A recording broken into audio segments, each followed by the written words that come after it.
Hello, everyone. We'd like to get started. We'll start with a pule by Commissioner Nevis. Good morning, everyone. First of all, thank you for everyone that attended our community meeting last night. It was a very good meeting, and we had a lot of good mana'o. Hope you enjoyed the food. We fed a family next door with our leftovers, so thank you for being there. Puli kako. Heavenly Father, we thank you for this glorious day.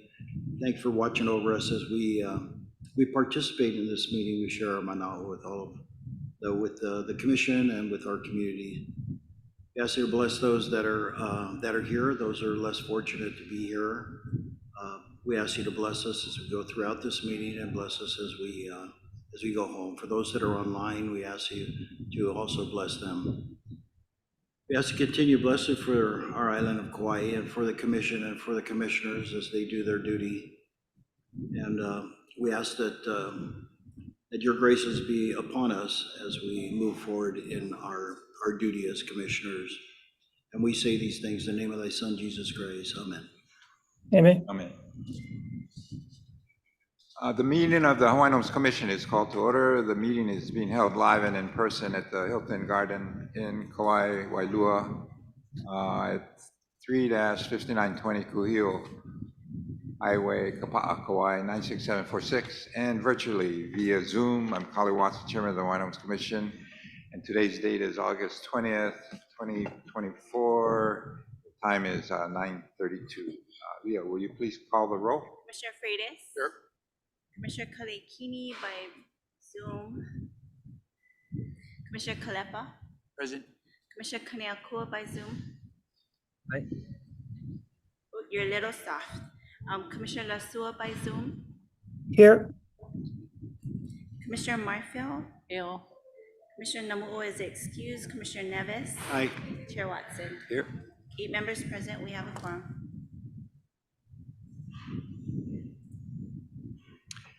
Okay, we're going to start with public testimony, item D5, J agenda, and at noon the commission will recess for lunch and reconvene at 1 p.m. The remaining J agenda will follow, and we would start up with the remaining testifiers after lunch. And our next meeting is going to be September 16th and 17th at the Haleponui Kapolea Oahu. And next community meeting will be September 16th, 2024 at the Waimanalo Homestead Association. Okay, we'd like to start with the public testimony, agendized items, and I guess we missed several. And so I'd like to call up, start with Joanne Yukimura.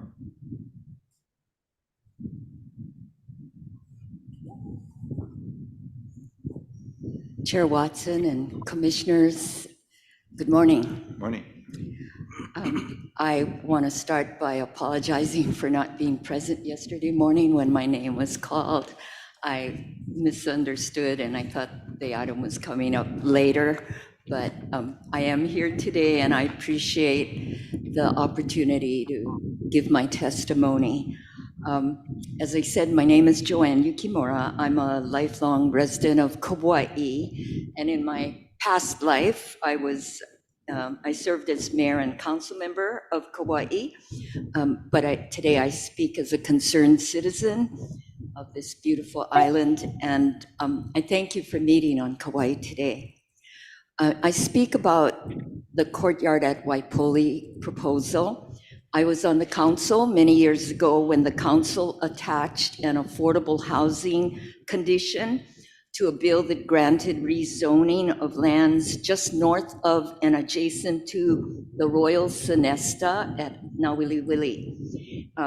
The lands were rezoned from agriculture to resort, and those gave the developer the right to build 850 luxury resort units. But there was a condition that affordable units would also be provided by the developer. And Kevin Shaw, the developer, built the 82 units at Courtyard at Waipouli to satisfy part of the affordable housing condition. But the council and the mayor made one big mistake. We required that the units at Courtyards to be affordable only for 10 years. I felt the units should have been affordable in perpetuity. After all, the resort units weren't going to go back to agriculture after 10 years. But I did not have the votes to prevail at that time. So, in 2019, I worked really hard to try to get, because the 10 years expired in 2018. I worked hard to try to get the state or county to buy the units. So I am grateful that we're looking now at proposals that would keep the housing local. Mr. Chair, you have proposed that DHHL purchase Courtyard at Waipouli and provide those units as beneficiary awards. I commend you for your innovative thinking. At the same time, I must respectfully say that these Courtyard units are not appropriate for innovation, because they will require the eviction of 82 households and 300 individuals in a housing market that will likely force the present tenants to leave Kauai. And that will be no net gain in affordable housing for Kauai. In addition to displacing the tenants, you will be harming the businesses and various nonprofits, government agencies that presently employ Courtyard tenants. The good news is that there is a win-win alternative where everyone wins, including DHHL and the beneficiaries. The newly formed Waipouli Housing Cooperative Board has been working diligently on the legal and financial framework to make Courtyards, to turn Courtyards into a housing cooperative. It has won pre-approval for a 21 million HUD loan tailored especially for cooperatives, and has developed a budget that will cover the 44 million acquisition costs. As someone who helped to start Kauai's electric cooperative, KIUC, I know well the benefits of a cooperative. And if you belong to a credit union, you should know too, because a co-op is member-owned and member-governed, such that the owners of the 82 units will elect a board of directors, so there will be local control over management and maintenance of Courtyards. And no agency, neither DHHL nor the county nor the state, will have to use taxpayer money or federal monies for management and maintenance. There would be no income requirements for people to buy into the cooperative and live at Courtyard at Waipouli, or better, hopefully, called the Waihouli Housing Cooperative. The only requirement is that the co-op apartment owner works on Kauai. But the plan is to provide some units for HUD voucher holders, so there'll be some for low income, and possibly beginning teachers. So there will be a range of incomes at this cooperative. The win part for DHHL is that your beneficiaries, if they prefer condo living and work on Kauai, they would be able to apply for membership at the cooperative, which will allow them to then own and occupy a unit. They will need $25,000 to purchase their membership and unit. The wonderful news is that Kauai Federal Credit Union will be offering 30-year loans at 7% interest. Or DHHL could arrange to provide support through NAHASDA monies, perhaps, to help the beneficiaries buy in. This would be an easy and painless, in my opinion, way to pilot Chair Watson's innovative idea of condos as Hawaiian Homestead awards. The cost and the risk would be so much lower than purchasing the entire project and trying to fill it with below 60% AMI beneficiaries in a rent-to-own format. So as long as a beneficiary works on Kauai, they will be able to apply for membership. Please look carefully at this model, because I think you'll find that the Waipouli Housing Cooperative alternative would be easier, lower cost, and a lower risk way of achieving your goals. And most of all, it will not require the eviction of other Kauai working families and other Kanaka Maoli who may not make the quantum requirements. And if you really want to secure units for beneficiaries, you could work perhaps to invest in the cooperative format and secure spots for the beneficiaries. So I hope you will look at this, because I really truly believe it's win-win. It allows for innovation in your kuleana, and maybe we can prevent evictions of local families who work here presently. Thank you very much. And if you have any questions, I'd be happy to answer them. Yeah, I have a few questions. Surely. Joanne, thank you for the testimony. Again, appreciate the approach you're suggesting. But this particular approach, the priority are the existing tenants, right? The existing tenants, they get the priority. Yes, Okay, but there are people who don't work on Kauai who are among the tenants. Right, but the priority are for Yes. the existing tenants. Mhm. Most of them are what, professionals, and Mhm. have good jobs, and I guess they make up a part of the workforce for the island. So Yes. how does, our approach is giving priority to the native Hawaiians, people that have been waiting on the wait list for maybe Yes. 40 years. Mhm. They don't get no priority under this approach that you're talking about, is that correct? Well, if DHHL would invest in the purchase, they could,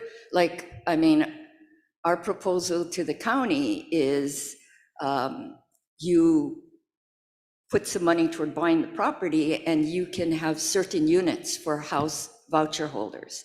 It will take some time for all of this to play out, because But we don't know how it'll play out, because they really have no, I guess, priority, other than you're suggesting we contribute to it, be part of the capital stack, and then we Right. may have a say on it. But in this particular proposal that you're talking about, is existing and primarily non-native Hawaiian tenants that are given the priority. Is that correct? Correct. The co-op Now, let me ask you another does thing. not have Native Hawaiians as priority. Right. But if there was some investment, like 5 or 10 million toward the purchase price, certainly. Why would we invest in something that the Hawaiians don't have the priority? You We would not get invest in you it. would We get be a breach of entitlement. our trust Okay. duty by investing on something for non-Hawaiians. Okay, I believe it can be structured in so that there would be certain units reserved for beneficiaries. But that's no guarantee. And do the, It would be under by this agreement. proposal, you folks talk about, well, we can, we've got a $21 million HUD loan that has been approved, and then the balance of the 44 million acquisition. Now, even that price, is that set? Does this group have an agreement with the sellers?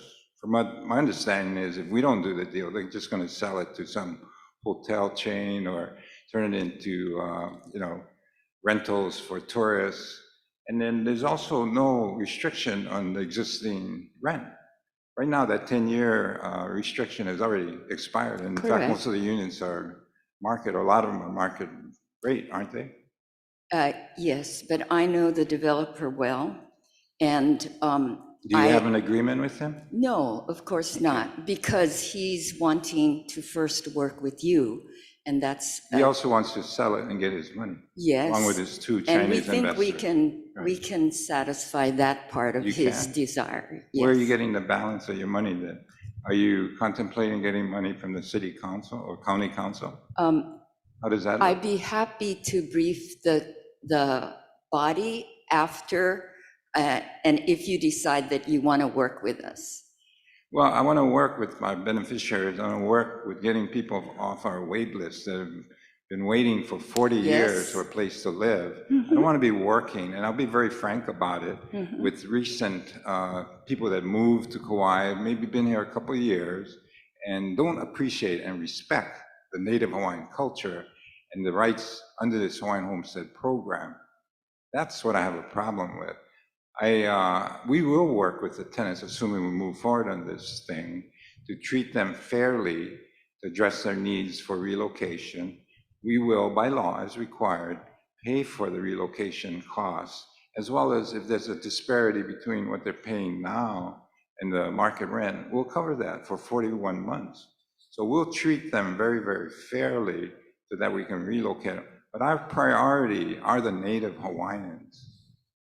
And I think speakers following me will explain why a lot of Native Hawaiians have questioned about this huge expenditure of money for something that only people that are below 60% AMI can qualify for, and a rent-to-own process that doesn't allow successorship.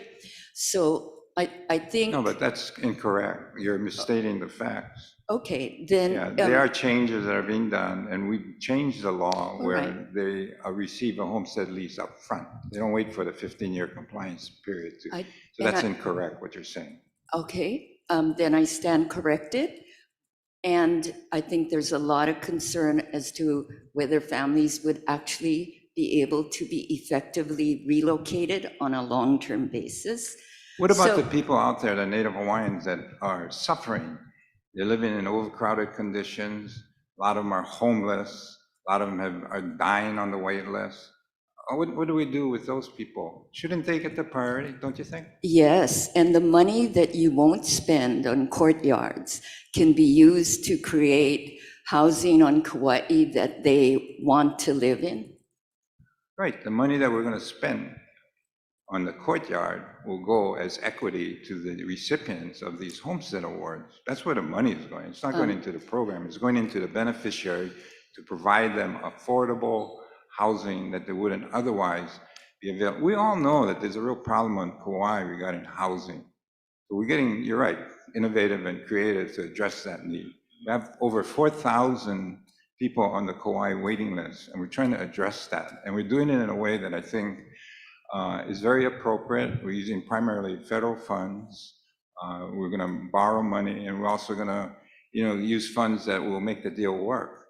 And so, while I can appreciate this approach, this cooperative, it doesn't benefit the Hawaiians. It does not. It benefits the existing tenants.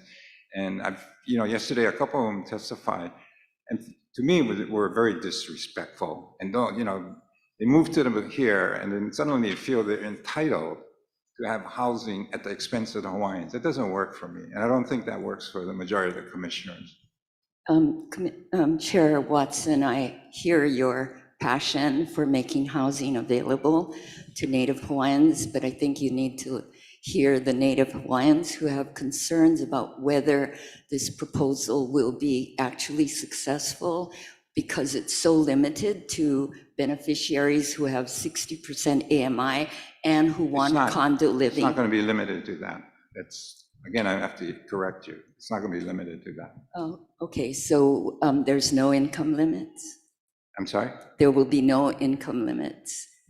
There's no impediment under LIHTC regulations? Well, we're looking at other funding. I think we do want to open it up to those beyond the 60% AMI. We're waiting a decision on the 4%. You're right, if we do get that, but it doesn't look good, we'll have to pivot and look for other funding, which we're exploring. And with this other funding, we'll be open to those that are higher AMI. So there'll be a good cross-section of potential homeowners. And again, I got to stress, we're talking about providing safe, affordable housing. And I'm assuming you've seen Waipouli. It is a beautiful facility. 82 of those units have been designed and upgraded as market units. Right across the street, they're selling for over $1 million. That's the kind of housing we want to put our Native Hawaiians in. And I think anybody that goes to visit the site will be impressed and be very, I guess, happy that especially those 82 families coming off the wait list and that can hopefully call that place their home. So we're excited about that. And so granted, this other approach, while, it's an approach, it doesn't help the Hawaiians. I can't support it. And I have not seen a policy that will help Hawaiians at the expense of other citizens. And I think that is the main problem. I don't think anybody has objections to DHHL building units that are not going to evict people. And that is the problem. I don't think people believe that the relocation will really help people in a market where you can hardly find any comparable property. I think somebody just told me 3-bedroom, 2-bath, $4,000 a month. Doesn't work. Okay, and I appreciate your testimony, but I have to say that we are excited about trying to get people off the wait list. We can do it in a way that we leverage all this different funding to the benefit of people on the wait list. And I got to say, this is an opportunity. Like I said, we have over 4,000 on our wait list just for Kauai. We have 29,000 statewide. So we're getting into other approaches, other models to address this shortage of housing. And so it's something that's we're tasked with, and we're trying to use different innovative approaches. This is one of them. I support your innovation, but not for this project. Thank you very much. Okay, thank you. Okay, the next testifier, Myrna Bukasas.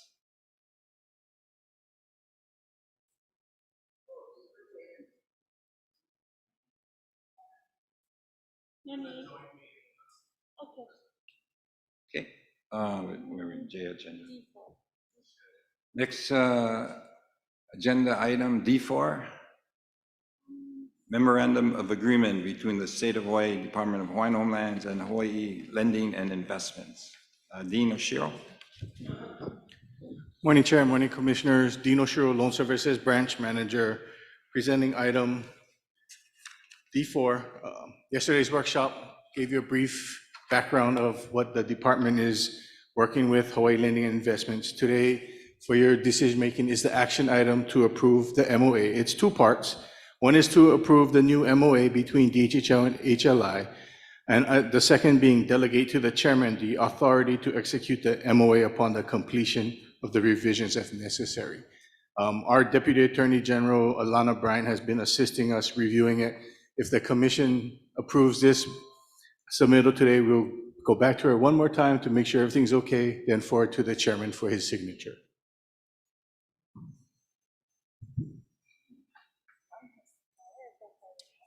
Okay, I want to have Blossom Fatera. You want to testify?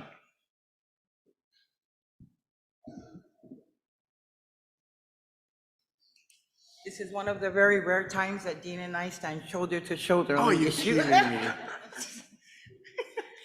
Thank you, Commissioners. Mr. Chair, mahalo for the opportunity to testify in support of this memorandum of agreement. As a former homebuyer educator and financial literacy counselor and the founder of Hawaiian Community Assets and Hawaii Community Lending, it is an absolute honor to have HCL partner with the Department of Hawaiian Homeland in providing another innovative opportunity for our people to secure homeownership on our trust land. And so, as I said yesterday, I ask that you support this item moving forward, and if we can expedite it quickly, the faster we get this moving, the more people we can help.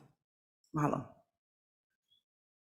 Okay, any other questions or questions regarding this?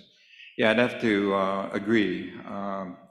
As we move forward on this accelerated development throughout the state, we're going to need these third-party advisors and facilitators, especially on the funding side. So we look forward to working with Hawaii Community Lending and Investments And we are hopeful that other groups will step up and join our team in trying to serve the Native Hawaiians. Okay, the chair will entertain a motion to approve. So moved. Is there a second? Second. All those in favor say aye. Aye. Those opposed, motion carried. Thank you. Thank you. Okay, I guess we go to the J agenda. I'd like to thank you all for being here today to provide valuable testimony. To ensure that we accommodate, we have over 20 entities and people testifying within the allotted time that we have for our hearing. So we'd kindly ask you to be concise, to the point, and when the buzzer goes off, if you'd stop testifying, it would be very appreciated, and so that you can respect others that are wanting to testify today. Thank you.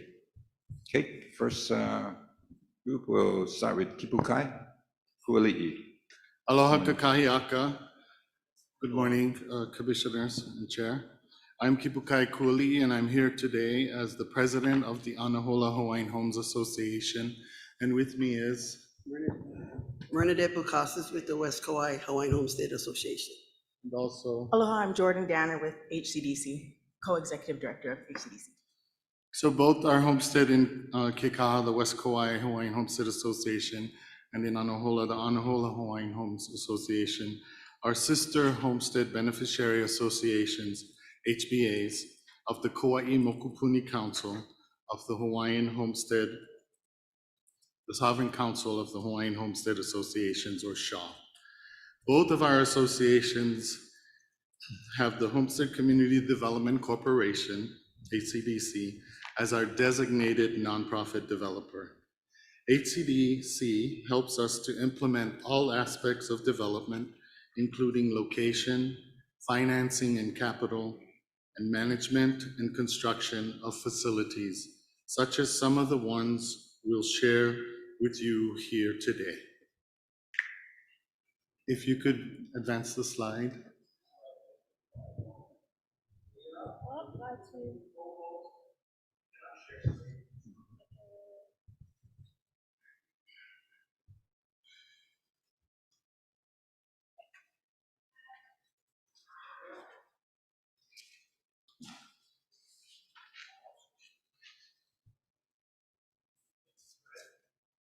And one more, One more please. slide, please.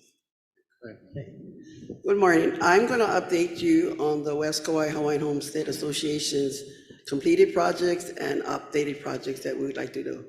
So I'm going to talk about our Enterprise Center, and I'm going to give you a little history of it.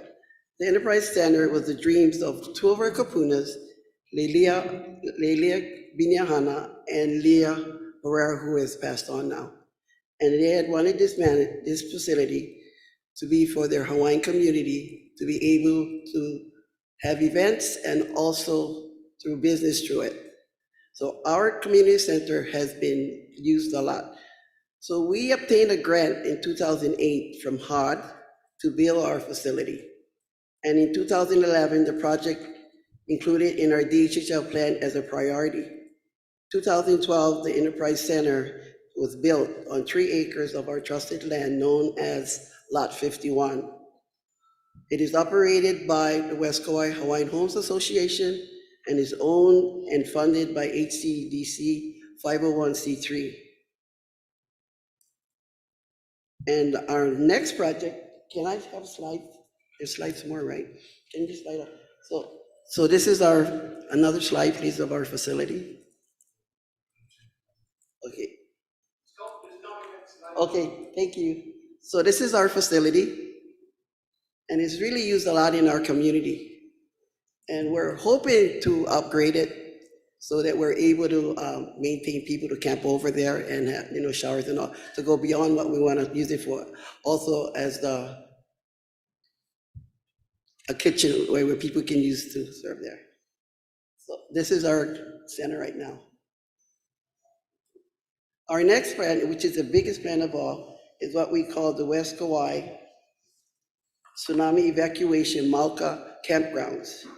Based on our 5 years of West Kauai community discussion with the state, DHHL, West Kauai Hawaiian Homes Association, and ACDC are in the pursuit of a suitable site on Mauka lands above the homesteads of Kekaha. The project is intended to create an evacuation area for tsunami events to replace the lines of vehicles that park along the Mauka highways during an emergency.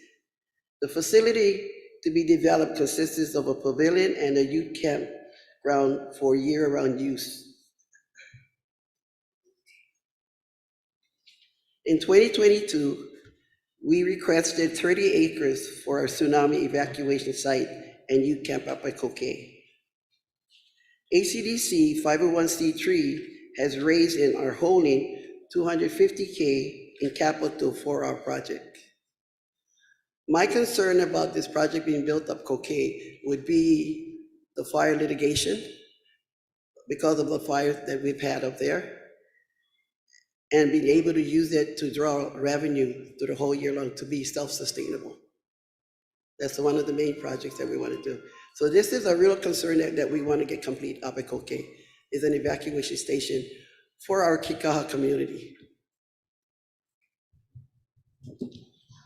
A couple more slides. Next. And next. Okay, I'm going to talk about the Anahola Hawaiian Homes Association. I'm going to start with our Kumu campground. Our Kumu campground received the approval for the right of entry in 2010, and then in 2011, the approval for the revocable permit. We were funded in part by a DHHL regional grant in 2011, and the remainder was funded by HCDC. The campground is operated by HCDC and AHA since 2012, so for 12 years now. The camp was initially inspired by AHA members who basically wanted to take our land back so that our people could use it again. The place was, with old, rusty, barbed wire fences, all overgrown, infested with drug dealers and drug users, and just the second highest drug trafficking area on the island. Next slide. So this shows you our campground layout, and it's really quite beautiful because it literally sits right on the bay, in the middle of the bay, at the end of Poha Road, which is the ocean side of end of Poha Road. We developed 8 acres of our trust lands on Hanahola Bay.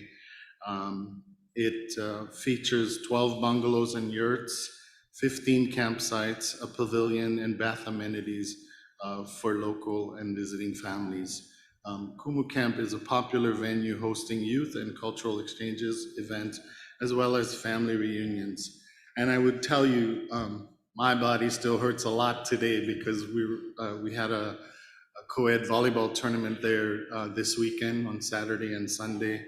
We had 7 different teams. 2 of them came from the West Side. Both of the West Side team was like all Native Hawaiians. One of them with Niihau connections as well. They were the ones that won the tournament. But these tournaments are quite common. We try to have about 3 or 4 of them a year, and they're growing. And it really brings the community and our young people together. They have such a good time, and they get to enjoy what we tell them is their lands.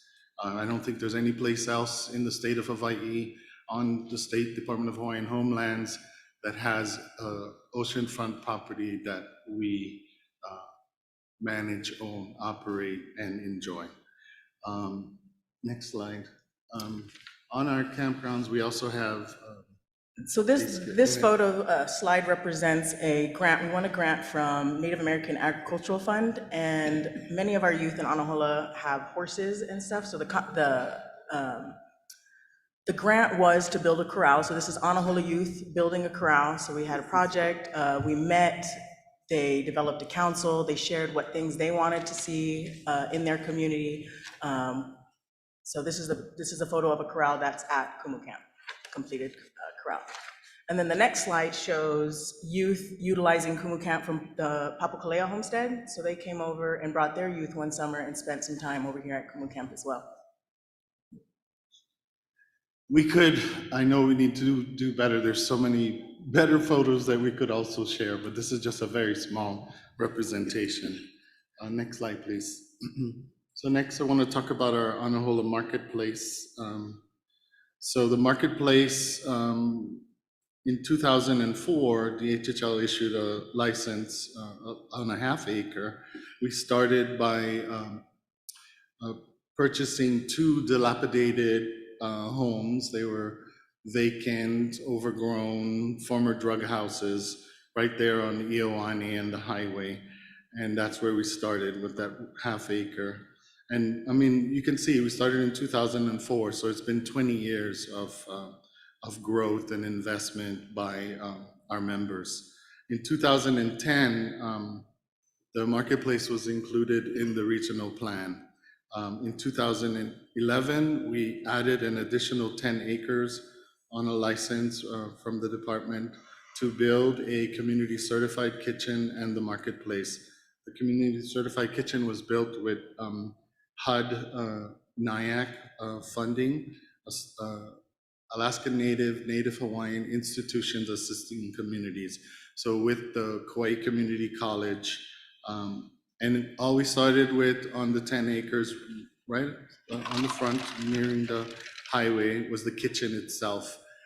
When the kitchen first opened, we had gravel next to it and some picnic tables and pop-up tents for shade. And it's come quite a way since then. But the kitchen was the focal point which we built around in building the marketplace.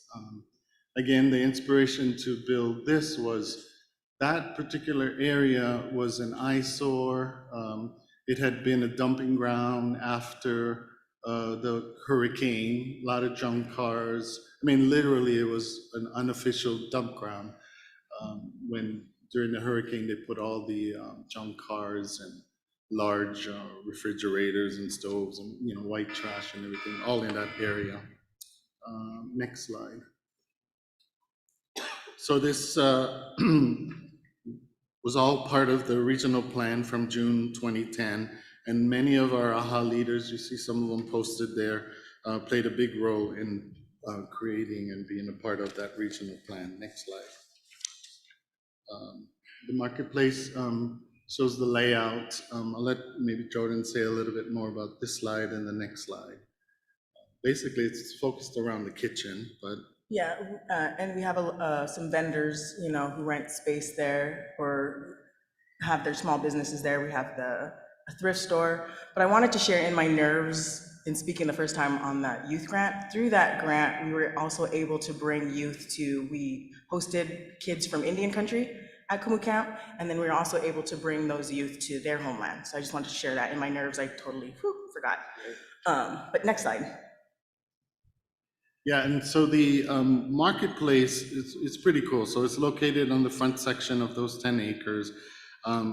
Open air marketplace, certified kitchen, funded by HUD. The vendor area itself is basically renovated shipping containers, and they serve over 15 local micro enterprise business owners. And then we feel like by providing affordable retail space and access to a certified kitchen space and business support services, that the Anahola Marketplace is creating a stronger rural economy and job creation in the region. Next So the slide. current Oh, wait, pictures sorry, right here please. is an updated picture of our boutique thrift store. Some of the people who have their small businesses, the scuba shop right here, Homestead, Homesteader. Who else? We didn't have a name for our thrift store. We're just calling it thrift Yeah. store. But since we've renovated and it looks really, really nice, and we're gathering a lot of donations, nice stuff too. And Jordan and them are displaying it quite well. I think when Macy's closed down, We they got a were bunch able of- to yeah. get some of the shelving and different things. So it's very nice display. Yeah. And some of the customers saying, wow, this is like a boutique. So Yeah, I we think we're renovated. gonna call it a September. thrift boutique. Yes, yeah, renovations began last September and we just opened mid-April. Next slide. Next slide. And then here it's showing the pavilion that we added on next to the kitchen. So now the pavilion is a big meeting space, party space, and a lot happens We there. just had salsa, so second Saturday is line dancing. Third Saturday is salsa. This coming Saturday, this weekend, there's the Kauai Food Bank fundraiser is gonna be there. And then we do a monthly last Saturday event, where we have pop-ups and live music and things like that, just. And I personally love country line dancing and have relationships with the instructor. And we're now having classes there on Thursday nights. And then he also comes on the second Saturday of every month to do free lessons and open dancing for the community. And I love seeing when my neighbors get out there and enjoy. I'm actually in the process right now of getting live, hoping, fingers crossed, live karaoke with a live band. So that would be a lot of fun too. Yeah. Next slide. So this is just a listing of some of our other projects. We've partnered with KIUC back in 2011 to get the Anahola solar facility to come to be there in Anahola. We've worked with 10 of the families just down the street from me in Pilani Maikekai to do self-help homes when at the time the department was offering options that, turnkey options that weren't affordable to a lot of them. So this worked really, really well for them. And then also we have a youth center in Anahola Park. Let's say anything about that. That is going to be my happy place. I'm a former educator. My degree's in education. Kids are wonderful, and that's where I would love to be. So we renovated that space. I just need access to a bathroom, and then I could run with. Which the county is going to help her with that. Yeah. Next line. And then Halenani. Halinani Street Apartments. This is a 6-unit apartment complex in Lihui, downtown Lihui, between Conradio and Hamura's. It is 6 units. It used to be Ma's Kitchen. The prior owner renovated it to 4 one-bedroom apartments and 2 studio apartments. We have 2 beneficiaries who are on the wait list now in the unit. What else? It's affordable. We keep it affordable, 80% AMI as renters. And I believe this is the first beneficiary-owned property off of trust land? I think so. Yeah. And this was a big leap for us. It was taking a risk, taking on all the debt, but we thought it was critical and important because of the need for all of our Hawaiians, even the not 50% Hawaiians, the less than 50% Hawaiians who can't necessarily access Hawaiian homelands themselves, to have affordable rentals. So our idea and this was during COVID too, so it was the right time, the right price, and we were able, and the right seller who wanted to do a good thing for the Hawaiian people, and sold us at a discounted price, if you will. And now our permanently affordable rental unit strategy started with this property, and we're pursuing that strategy. I think we have 2 or 3 properties now on Maui to help with the Lahaina families. Next slide. So this shows you,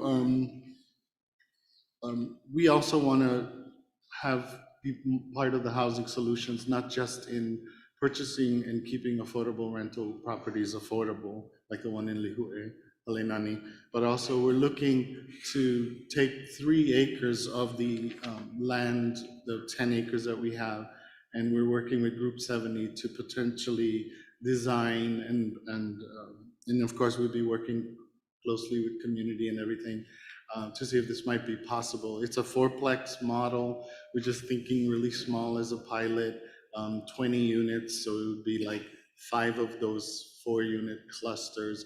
The units are just 1-bedrooms and studios. The inspiration was, at the time we had a lot of teenage suicides in Anahola. We knew one of the young men very personally, closely. He was part of our AHA family, if you will. And he came and brought a lot of youthful energy to a lot of our work. But we found out, we figured that we think about our kupuna all the time, but sometimes we don't think about our young people. And it's those young people who are out of high school, maybe didn't go to college, they're still living with mom and dad, maybe grandma and grandpa, and they're living in crowded conditions. And they need a little bit of independence. So they might just need a little affordable studio. So this is, the expression for this is for our kupuna and for our young people. And our hope is to further be part of the solution as a Hawaiian Beneficiary Association, not only to be fighting for our people to get on Hawaiian homelands, but to be actually part in constructing housing and owning and managing housing as well. Just about done. Next slide. Yeah. So the only other thing I would mention is that in addition to these plans for housing in the future, affordable rentals, we had bigger plans also for our Anahola Sports Complex. And originally we had a pretty thorough presentation on the lands makai of the highway, but we've shifted and downscaled a little bit, and we're looking Mauka of the highway and immediately adjacent to our existing projects now, to not only potentially build even more housing, but to also build the sports complex that was such a big, the expression of the desire for more fields and soccer fields and maybe a gymnasium and volleyball courts and all of that.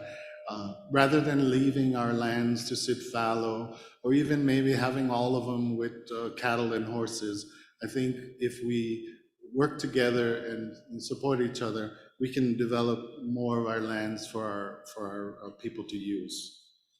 Thank you so very much. It's been a pleasure to be before you. Thank you. It's very impressive, all the things you guys are doing. I commend you, and we all celebrate your success on all these different projects you guys have put together. I mean, it really makes a strong impact and makes the community a better place to live. Any other comments? Not? Thank you. Thank you. I just wanted to Commissioner pick your brain a Kalepa. little bit. You know this guys begin the tsunami mic. evacuation? Can you hear me now? Yeah, there you go. I'm looking at your number 2 line. What is your priority? What would you like your priority be for the DHHL regional plan priority for this? So I think as it's been laid out in the prior plan, and now we're talking, 2010 or so, it was some lands, I don't know how much, maybe 25, 30 acres adjacent to the highway as you drive up to Koke'e on the Kekaha Road, yeah. What is your priority with getting this plan through? I see there's no priority listing. It says it's a priority, but if you're to priority number 1, number 2, number 3. I think for West Kauai, it's It's funding. And their top first priority. Top Yeah. priority. is acquiring the land Yeah. and then funding. Like we did with Kumu Campground, we're not asking the department necessarily to provide any funding. We're pretty confident in our grant writer's ability and the capacity support that we get from the Tea Leaf Group to go after federal funds and state funds. And as you might imagine, with disaster being at the top of everyone's minds, there's all kinds of funding available. And we know too now, originally we started the plans for a tsunami evacuation center. So you have to be mindful of, okay, you're escaping the coast, but now if there's a fire coming from Mauka, so we'll have to, approach it with design and planning that also accounts for the potential of fires in the uplands as well. Oh, you guys are doing beautiful work for your community. That's really Thank awesome. you. It only Inspirational. happens because of all the people involved. All right. Thank you so much. Thank you, commissioners.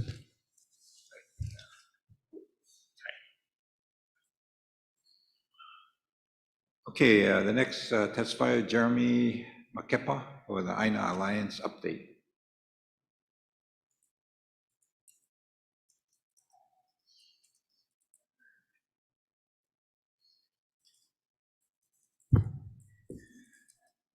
Good morning, Chair, Commissioners. For the Morning. record, my name is Jeremy Makepa.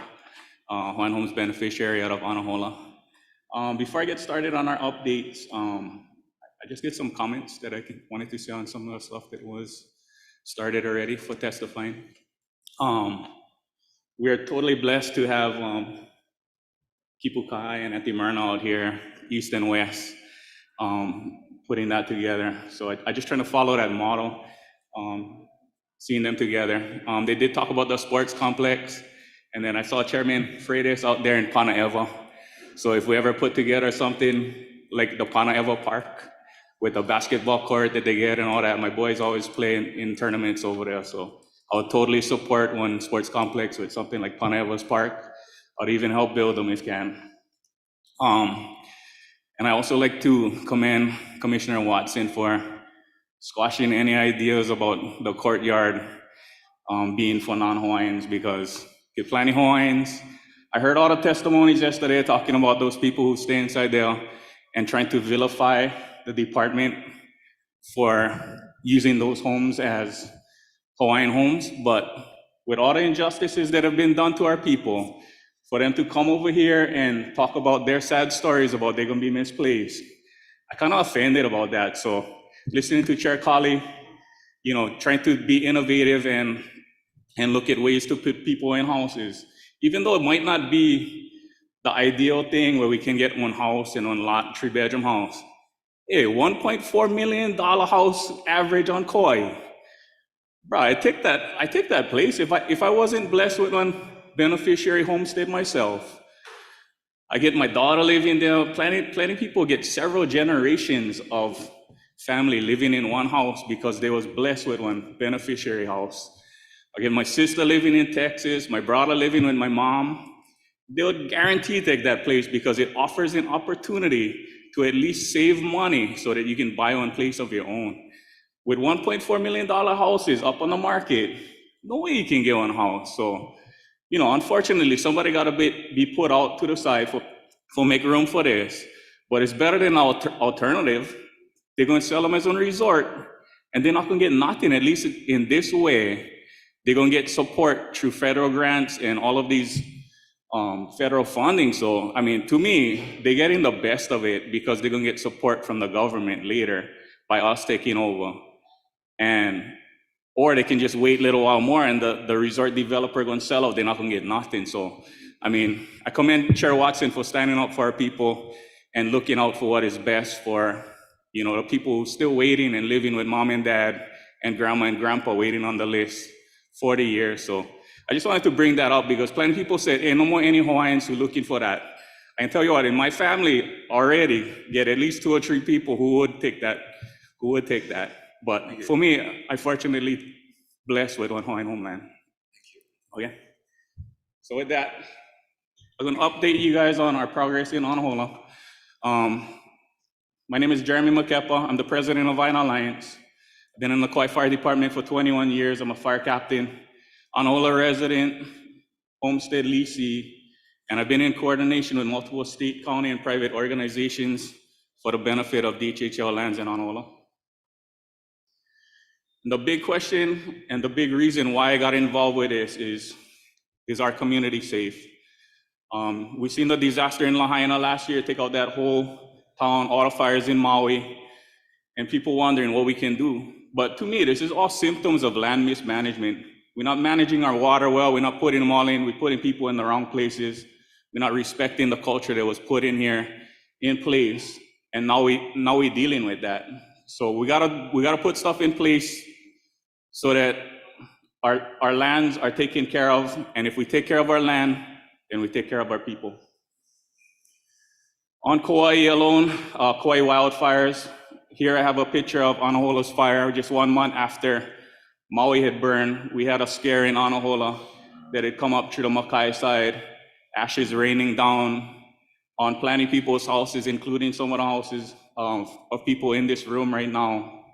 And because of the efforts that we put in with Vine Alliance to remove plenty of the fuel, vegetation, cut fire breaks, we was able to stop this fire from getting to the community.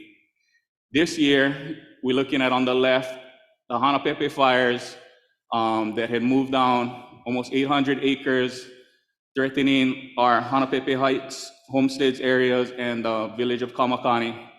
You can see pre-fire and post-fire pictures done there. And I'd like to commend the Land Management Division for working hard to put in the fire breaks behind our Hawaiian homes, houses back there to protect them as well. So good job on that. So what we're talking about is defensible space. Yeah, we gotta think about first our own houses, our own kuleana, on taking care of what we have and to protect your neighborhood. Yeah, so 30 feet around your house, you should try and get rid of all the rubbish in there. And then if you can, with bigger areas, clear the brush up to 100 feet behind your house.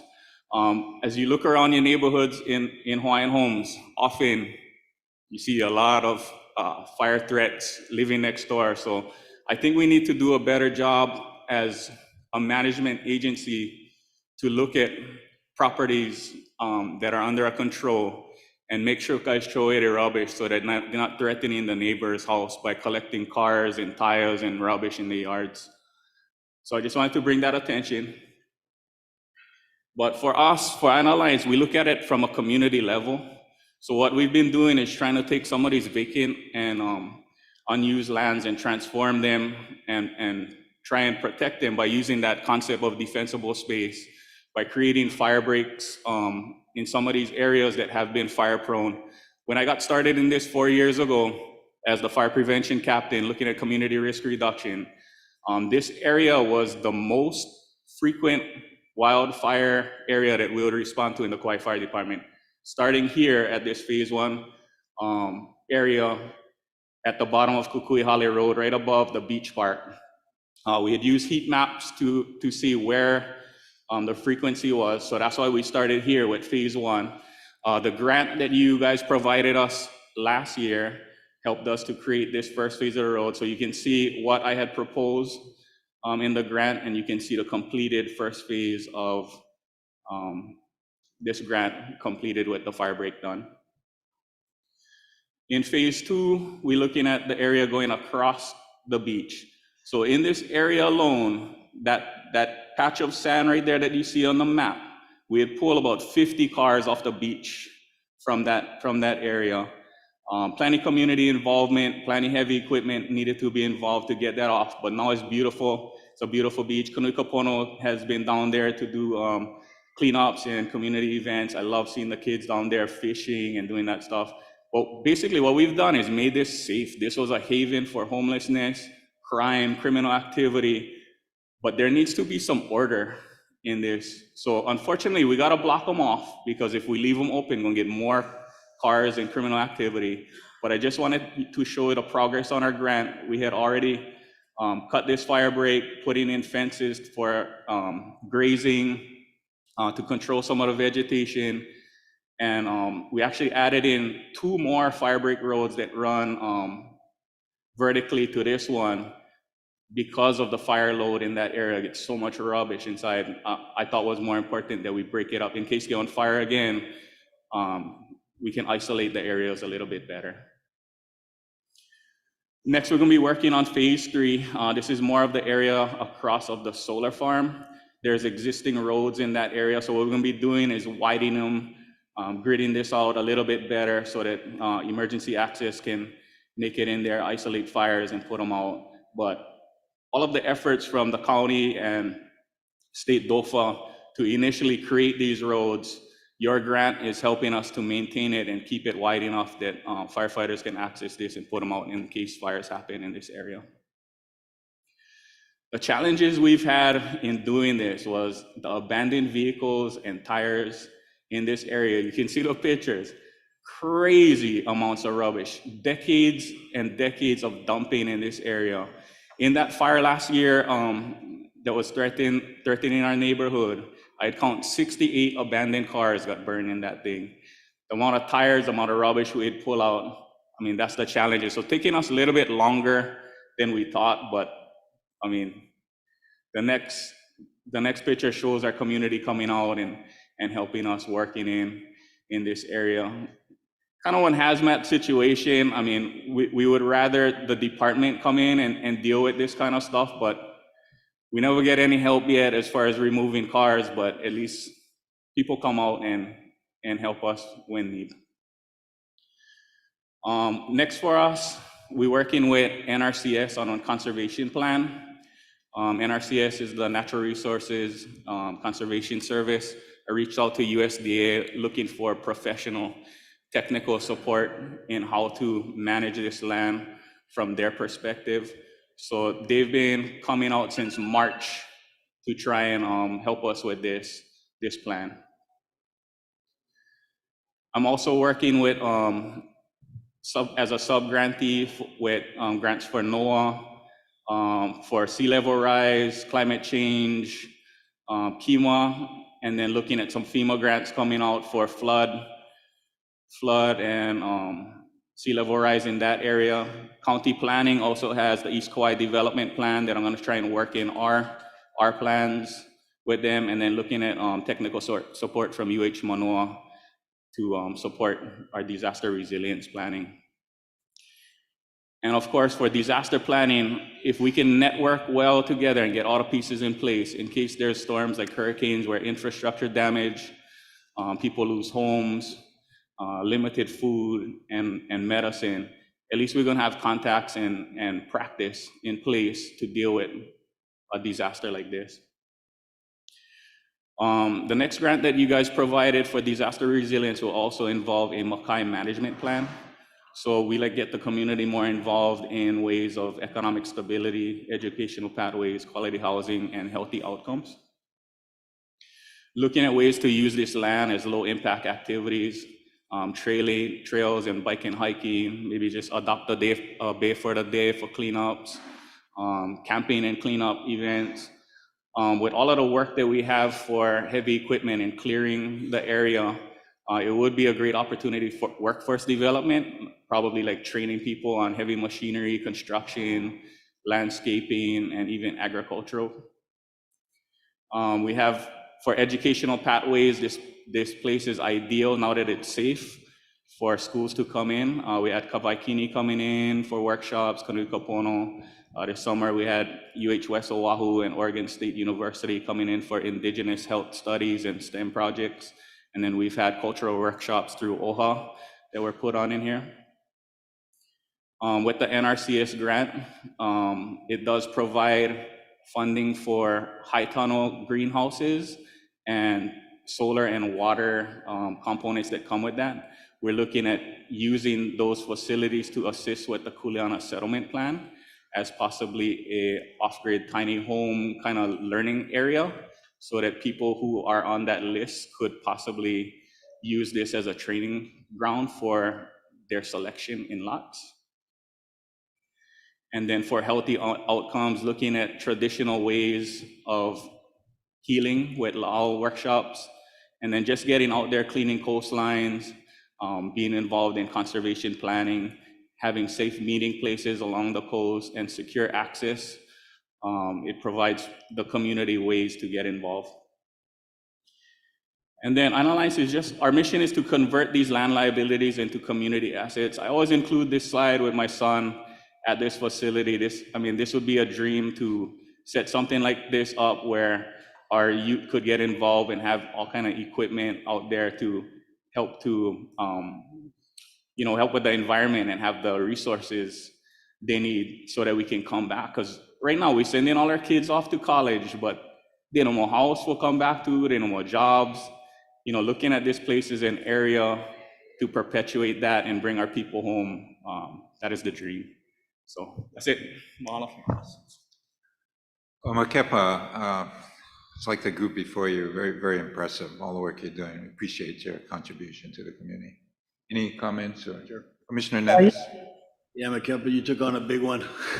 We appreciate what you're doing out there and the community's involvement. I think it's really important. And Chair, we need to get some funding to get those cars out of there so we can get this thing fenced off properly. I know the community gets a little nervous. They want to get out there. They start moving rocks and so on and so forth, and your crew's trying to keep it. But, to pass the word out to the community, what we're trying to do is try to make it a safe place so we can get back to our gathering spots, to our areas. So I really appreciate what you're doing, Makepa, you and your group, and the community that's involved as well. Thank you. Thank you, Chair. Question, Chair? Commissioner Lesua? Yes, Makepa, when you're clearing those areas for fire prevention, I commend you for all that. Are you replacing any of the groundwork with native plants that you can use in case there is fire? That's the idea with the NRCS technical assistance. They've been providing options for replacing, leaving that ground so that it's not bare. So they've suggested ways that we've been doing it. So that's in their conservation plan. Initially, it was just like, let's create these breaks and protect our community. And now that we have a little bit more time and then funding and technical expertise, now we can go through and try and do it properly. Oh, that's good to hear. On Molokai, we had to do our own fire break like you guys did, but was able to use some of the county equipment to do the back of the Kalamu'ula Mauka side because that's where the fire was coming down. But on Kauai, do the firemen go into the fire in pasture fire or not?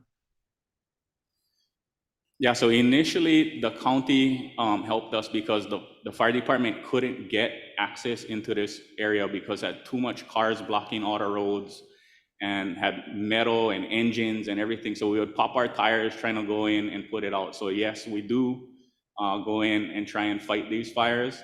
The firefighters need to breathe this toxic smoke as we're putting it in. So usually if we go into a fire in Anahola, we're going to dress up in one SCBA where we have respiration protection because of the toxic smoke in this area. But ideally, we would use this model for other Hawaiian Homes properties to try and follow so that you can learn from what we already did and then try and do the same. Yeah, I'm glad to hear that because on Molokai, when we had that fire, we cleared the back area like a 100-foot space or more between Maukai and Makai where the houses are located.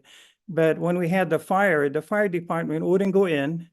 What we had them do was drop hoses in the back where we had cleared, where there were fire hydrants.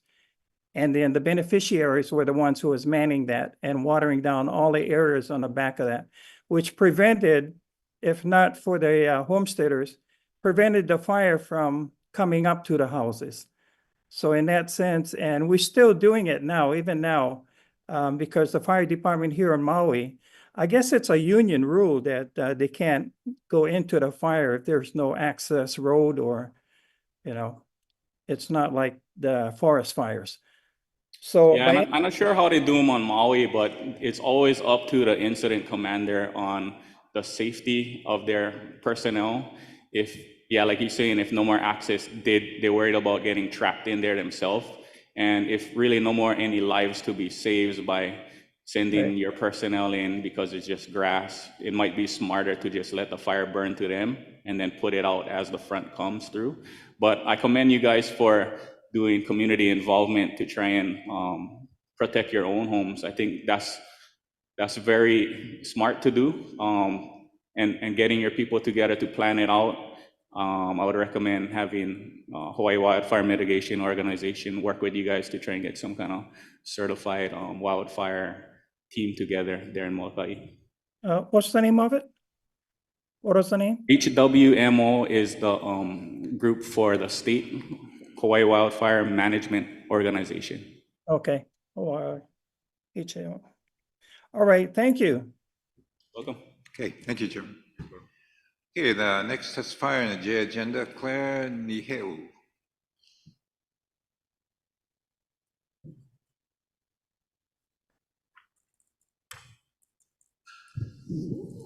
Aloha kakahiaka. So my name is Claire Nihil, and I'm a beneficiary of the Hawaiian Homes Commission Act. Mahalo for allowing me to testify. So I'm going to testify for yesterday's item E1 first. Yeah, on the Kauai project updates. On page 295-296 regarding Hanapepe Master Plan and EA, 82 single-family units will be constructed, but there is no mention of the low-income housing tax credit portion. So that was my mana'o for yesterday that I would have testified. So I want to live on Hawaiian homelands on the west side of Kauai, not on the east or central, even though that's something that we're looking forward to as Department of Hawaiian Homeland. My roots are on the west side. We want to live on our aina and not want to be deferred and depend on the funding of the next year. So what are we doing for vacant lots that have homes on Kauai, but no one is living on the land? I would like to use Nahasda money for home renovations. We could use that 25 million Nahasda money allotted to Waipoli to fix our Kekaha homes that are old. Elipaia Road homes are 60 plus years old. Ho'omau Street are 48 plus years old. Iwipolena are 30 plus years old. Why was the home program closed in 2018? Leasees living on Elipaio and Ho'omau Hawaiian homes received a love letter that they need to put a septic tank in their property that is leased from Hawaiian Homelands, I think by 2050. Nahasda monies can be used for that too, since leasees do not own the land and DHHL is the landowner. DHHL should pay for the septic tank installation. Blood quantum gotta change. The leasee is 50% Hawaiian, and unless you marry a Hawaiian, only 2 generations will be able to live on that aina. Should one marry someone with 50% or more of Hawaiian, you gain 2 more generations. Question, what is DHHL's plan for the future of blood quantum? When will the community meeting for Hanapepe be scheduled? We want to know what the developer has designed and the opportunity to state our thoughts and concerns regarding the Hanapepe project. Can we reject the use of LIHTC funding and its stipulations for Hanapepe? And include a footnote at the bottom of each page that the developer's design should read, subject to change. Say no to LIHTC, period. LIHTC is a government-funded program which has strict guidelines and stipulations, not Hono. LIHTC's intention will not keep Hawaiians on Hawaiian homelands. Why wasn't contractor Mark Development brought to speak to the waitlist beneficiaries and community about the Hanapepe housing project? For sure, we would not have selected LIHTC. Rent for 15 years and then get a mortgage for 25 or more will not keep Hawaiians in their homes. It's a 40-year loan. Oh, I forgot that if leasees die within the 15 years, your ohana gets nothing. So much aloha, right?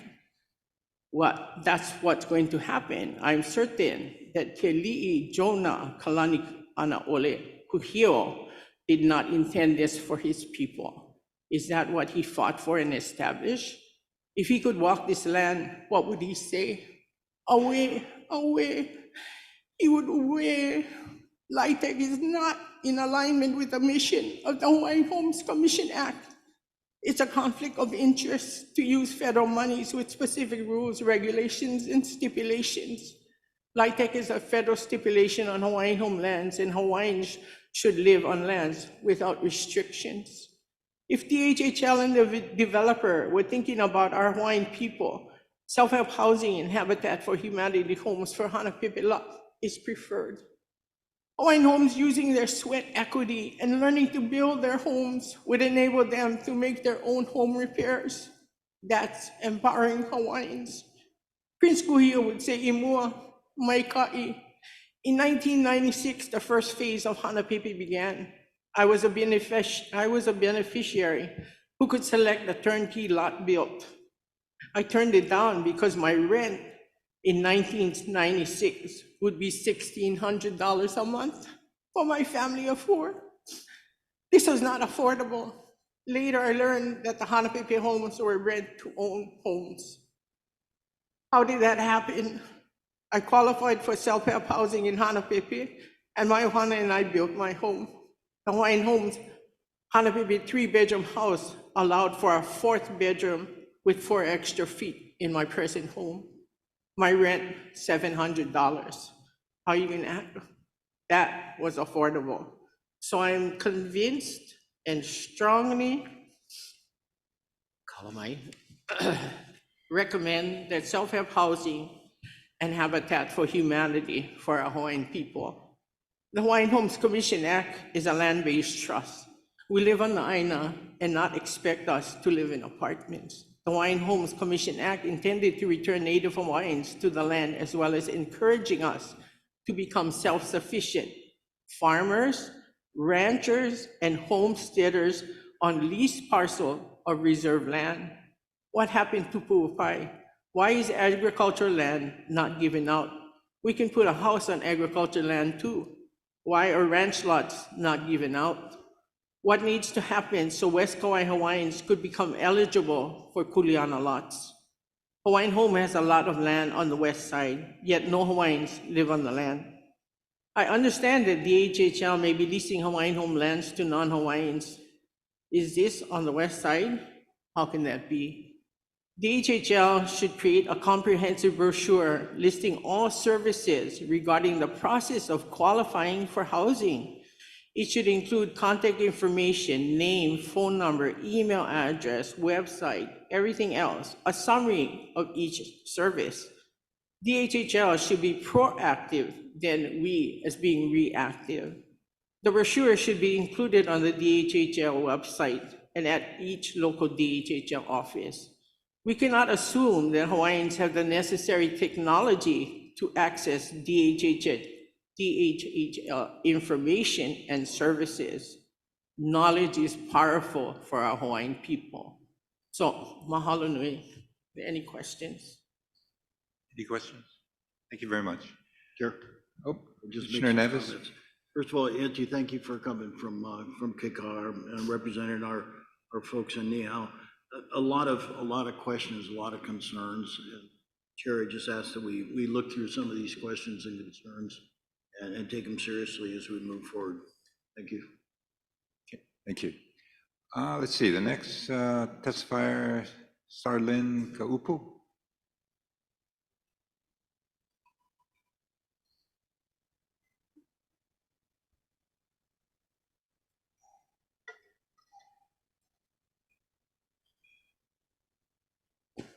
Wakakayakakako. I'm Starlyn Kaupu and I reside in Kekaha, Kauai. And I'm here to speak about the Kuleana lands on Pu'uopai. So about 4 years ago, we attended one meeting. And after that one meeting, we never heard anything else about it. So I was wondering if it was being reinstated or if it's on a halt because of the water plan that they had going on using the Aina. So my problem is that, are we gonna be waiting for another entity to help us move forward in putting people back on Kuleana land, or are we gonna move forward ourselves as Hawaiian homelands? Or do we necessarily need that entity to move forward? We have a couple of contractors that already agreed if we can finance, or Hawaiian Homes could finance the machinery, they could do the roads themselves for us to get there and, you know, start to take over the land and be on Kuleana land. I am in the process of creating a nonprofit to regenerate and revitalize our aquifer and our water systems, which means we're going to be planting native plants to regenerate water back into our lands. And that's basically all I wanted to come and say, is that I'm interested in what's going on and what's going to happen for our Kuleana lands in Pu'uopai. Yeah, I know that particular out in Kekaha, we were working with KIUC to do a hydroelectric system that incorporated the water from the DLNR lands above, including ours, and restore some of the reservoirs, including the pipe systems. Unfortunately, you know, with the litigation, they kind of backed away, and so that we tried to get them to at least improve our area. And then we were looking to maybe put a PV system at the bottom of the lowest reservoir, because their particular approach involved a closed loop system where it would be used to generate electricity with the hydroelectric generator attached to the system. But unfortunately, the numbers didn't work for them. But that doesn't mean that we're abandoned that the development of the water system, because as you probably know, that area, we have quite a bit of land that is very, very fertile land, but for water. And so we'd like to restore that system. We're looking at DLNR, maybe working with them. I'm glad you were talking about a nonprofit. The timing might be right in that, we'd be happy to work with you to see what kind of federal funding is out there to improve the system. And with the bottom line is we do want to activate the use of those lands, but it has to come from the community to a certain extent. And so we would like to partner. I welcome your involvement in the process. Kind of hang around or talk to our land management, one of our representatives. We can, Kana. When you have some time, try to get her contact or give her your contact information so we can work with you and explore different routes. I think now is the time to maybe take a look at that. Sure. Commissioner Nevis? Yes. Chair, I've had conversations with a couple of the associations, and I think the entire West Side would like to revisit that. So I think it's important for the associations to get together, all of our nonprofit groups, the folks in the where we have the developer up on top, and let's have a serious conversation on how we can move forward and make sure that ADC gets their water and we get pool pipe filled up so we can get back on our Kulana. So I think there's really there needs to be a conversation, the entire community. Let's come together and let's figure out how we can get this done. We can't continue to put it off and let certain people get involved, and all of a sudden everything goes backwards and we go, what happened? So I think it's important that all the community gets together and let's decide how we want to move forward. Let's see where we can get the funding. I think that's the best approach. Yeah, and just let me also mention, we did resurrect this one nonprofit, Nakupa'a, that was successful in accessing and accumulating federal funds, which we use to improve the water systems on Molokai, this island, as well as on the Big Island in Waimea. So with the, restoration of that particular nonprofit that has a track record in successfully going after federal funds, that's another group that you could, and we'll give you the contact information for that one. So yeah, do, kind of stay with it and we see what we can do together. Okay. Mahalo. Thank you, Silent. Okay, the next testifier, Kanoi Ahuna. The Kanu'ika Pono Charter School.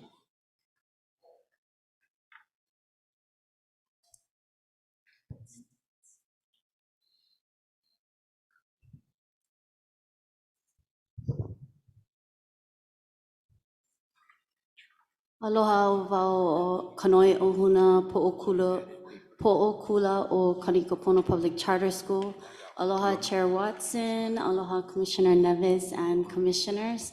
I am Kanoi Ohuna, the principal of Kanu'ika Public Charter School in Anahola. And I just wanted to share with you kind of an informative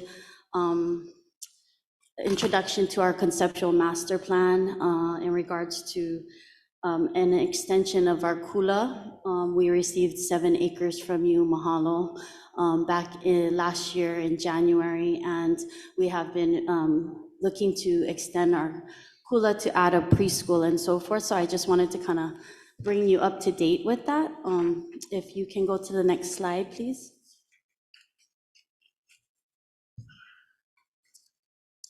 Just a little historical timeline of our kula. In 2001, we received and were granted our charter from the Charter School Commission, the State Charter School Commission. In 2002, DHHL, you guys granted us our first land lease where we reside to today, and that was on about 3.5 acres. In 2010, or actually, sorry, in 2010, we actually transitioned to this land. In 2022, we got a 6-year accreditation with Western Association of Schools and Colleges. In 2023 is when we actually moved forward with the 10.5 acres. So that encompasses the 3 plus 7 acres. And that's what we're looking to extend with this master plan. And in 2023, last year, we actually got granted an extension to our charter contract. So we are now under the Hawaii State Public Charter School Commission Contract 4.0. So I just really want to point out in regards to our needs assessment that, I'm sure you guys are all well aware that Pi'ilani Maikekai is really growing. We're at phase 2 now with an additional 51 homes, and then in the near future, phase 3. So overall, an additional 181 units in Anahola, and it's actually right across the street from our Kula.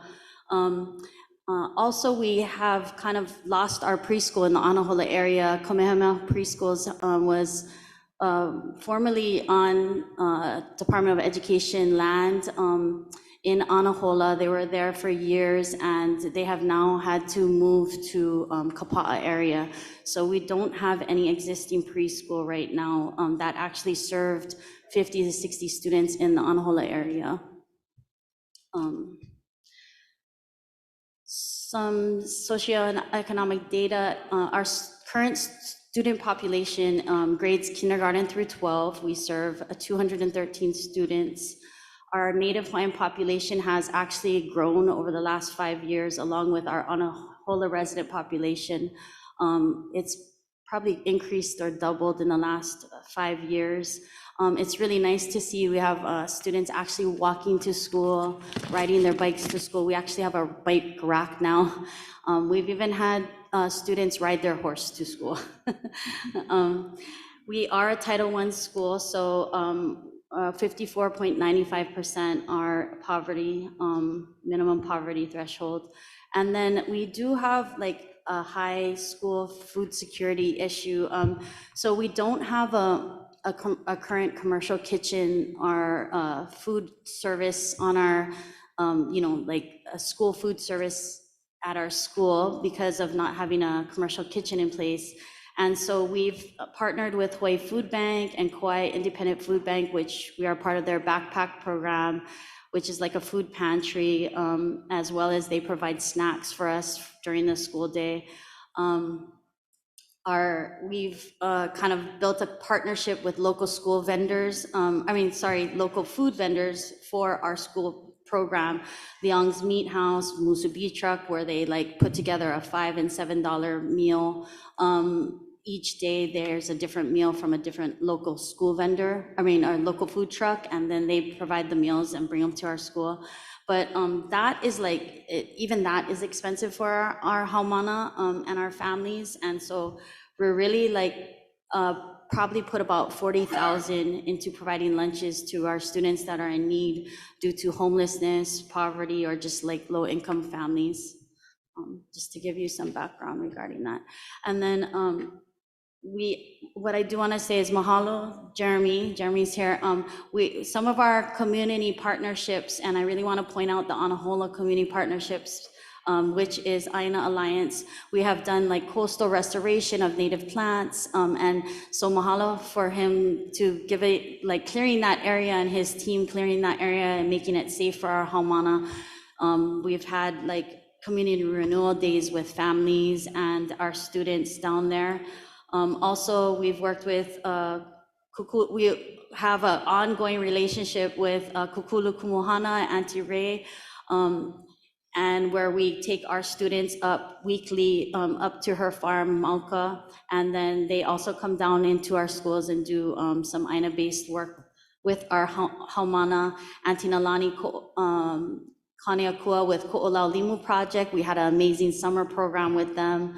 And then our students are actually, we have about 20 paddlers now with Hokualele Canoe Club where they paddled in the summer. And then we participate now in Kauai Interscholastic Federation. We actually have a high school paddling team, our first team to participate and compete in high school paddling. We came dead last year, but that's okay. We're gonna come back strong this year.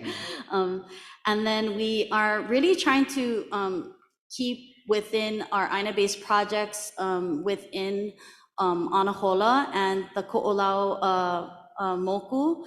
So Mauka to Makai, we are really growing with these partnerships. And Kealia Forest Reserve under DLNR has, or forestry has opened up their area where we've been doing native plant restoration up Mauka as well. So it's kind of like a really nice Mauka to Makai Aina-based learning sites that are growing in our community. And let's see, to the next slide. Okay, so part of our master plan and our extension is we're looking to wanting to add a preschool for age 3 and 4 as part of Lieutenant Governor Sylvia Luke's initiative for the Ready Keiki initiative. And we are actually very fortunate to be one of 10 charter schools that were given the opportunity because we have the land and we have the high need for a preschool in Anahola. Kamehameha Schools actually granted us a grant for $120,000 to help us over the last year and this year to do the planning of the preschool for curriculum, to align it with our curricular framework at our school, and also to look at like the pre-planning in relationship to the Charter Commission and their ask, and then just to kind of start doing some early recruitment of teachers and program development. So we're fortunate to get that. So really the vision of our school is to act as a community park and a community hub. Part of our land lease is to initiate a community park. We would love to have, we've incorporated a walking path through with exercise trail kind of thing. And just like so many people in the community already walk our school after hours. And you can see them, you know, we have even kids that come in and play on the playground that don't even attend our school, just neighborhood kids on the weekends and after school hours. But we really envision like having a community hub with nature, cultural center, mental health and wellness, the preschool, Kapuna Center.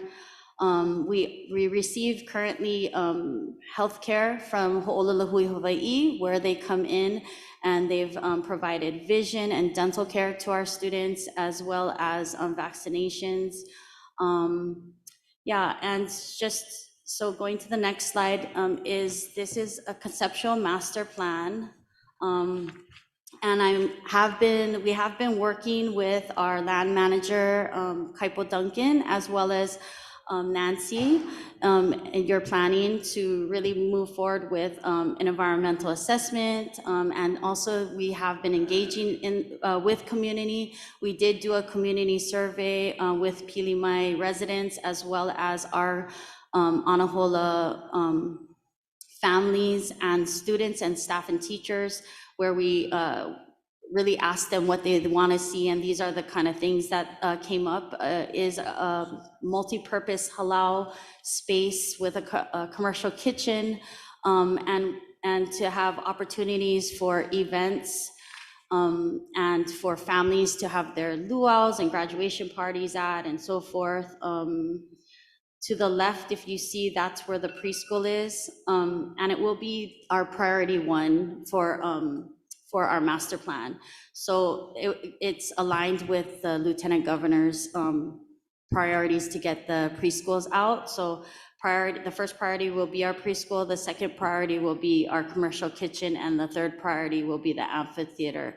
So commissioners, if you can see to the left of our master plan is the additional 7 acres, and that's what we're looking to work to grow our school. Any questions? Sure. Commissioner Nevis? Yes, Kanoy, thank you for your presentation. Yes, we took a ride around. You're another one in our community. He's got a lot of things to do. But we've already planted the seeds by giving out those 51 lots. So we're gonna try to fill up your preschool. I think that's what a lot of people I've talked to about. But yeah, it's a lot of work. I'm impressed by the fact that we have, close to 50% of the kids are from our community. I think that's important. A lot of times we put out, subleases to other entities and find out that where the numbers are lower. So I think that was really important. We talked about that on our walk around. A lot of things, this is our charter school, folks, in Anahola. We need to support it. So I look forward to your presentation coming up for the additional acreage. Thank you. Mahalo. Thanks, John. Yeah, I would have brought the high school students, but they chose to go see the hokulea today out in Hanalei. I would have gone myself. Mahalo. Thank you very much. Mahalo. Okay, the next testifier, Rosemary Vaivao. Hope I'm saying that right.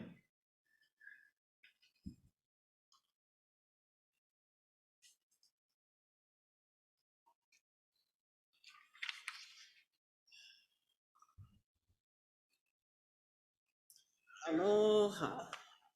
Aloha. Yes.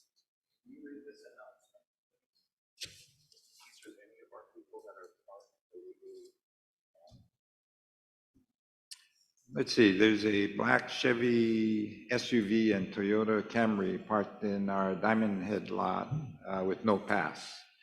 Please move your vehicle or you're gonna possibly get towed.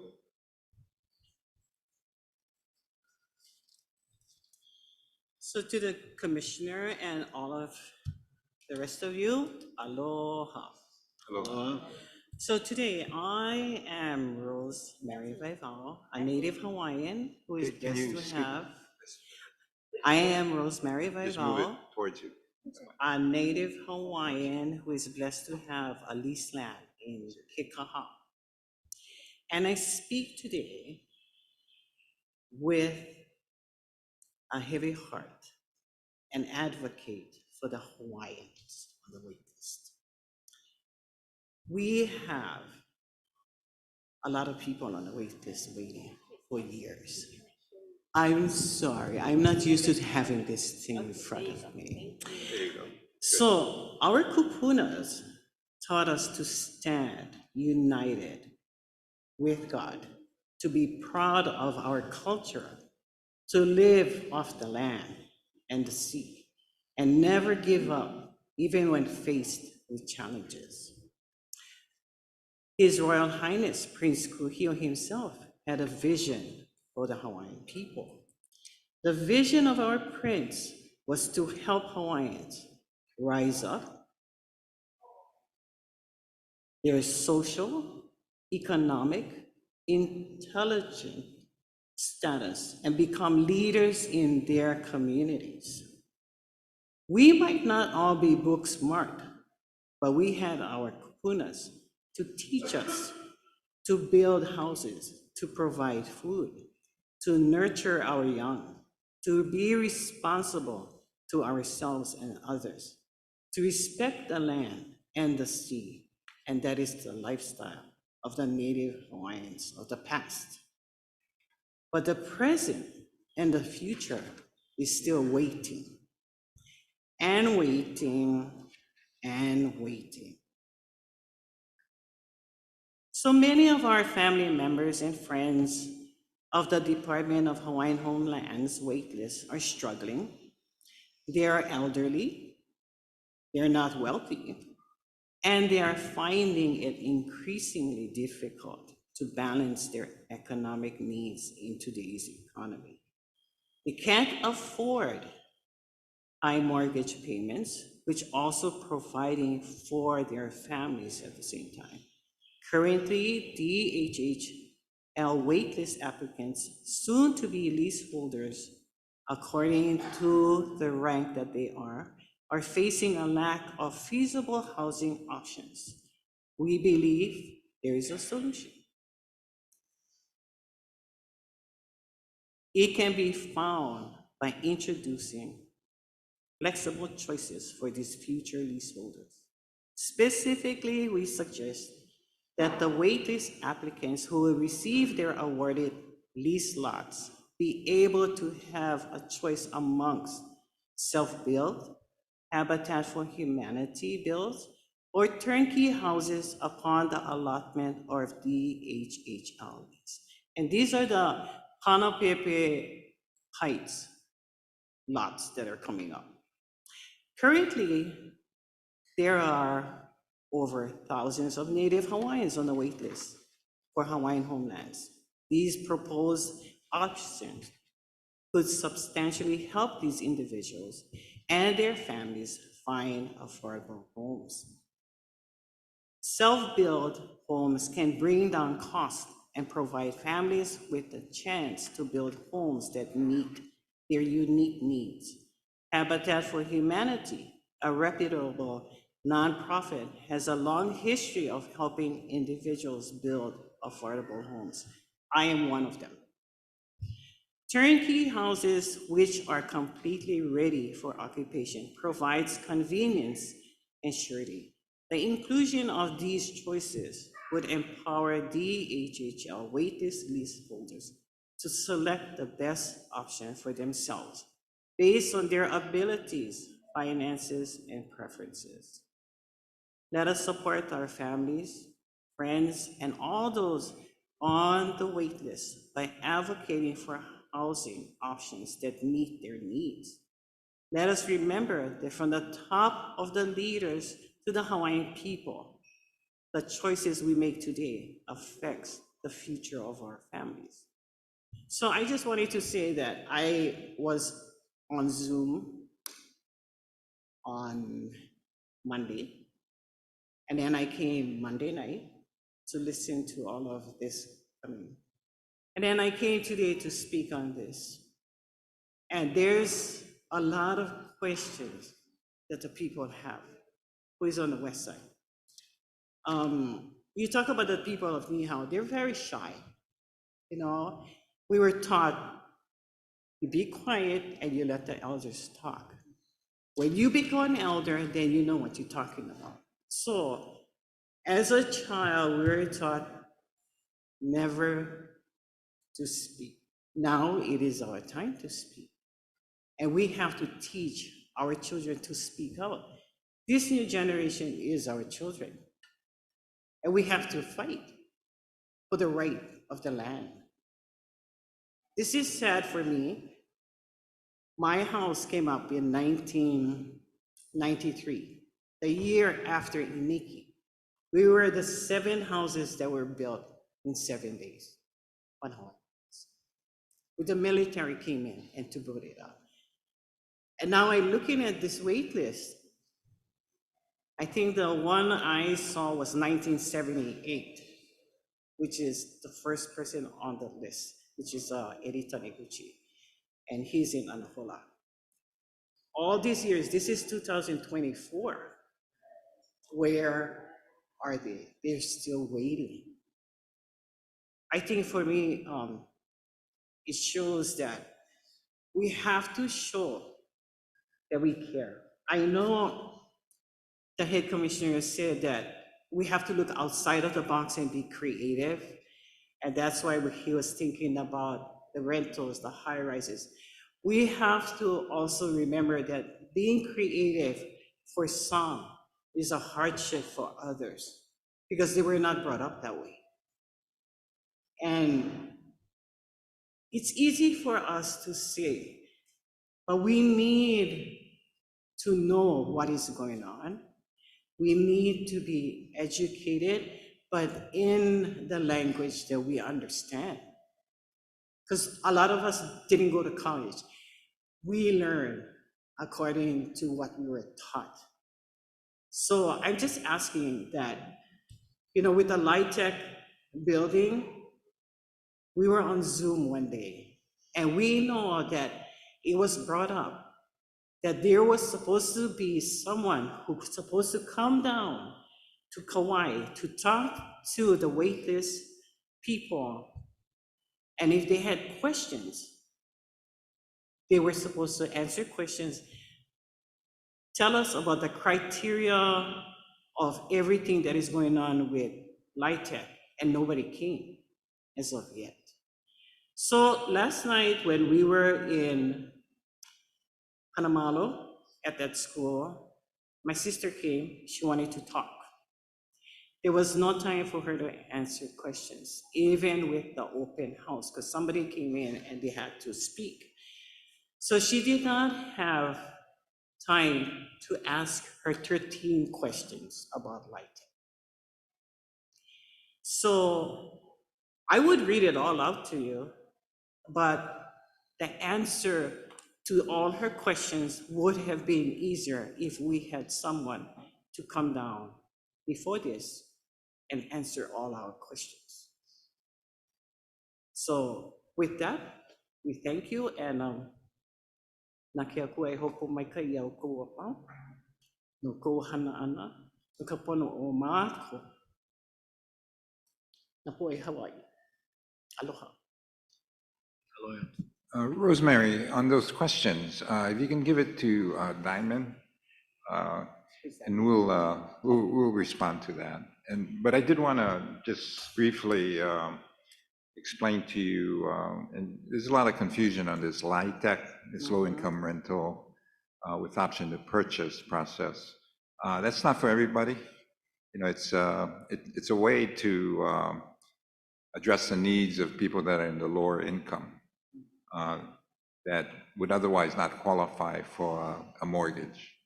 So those individuals, they just make too little income to really generate enough to pay the debt service on the mortgage or the loan, but you got to pay.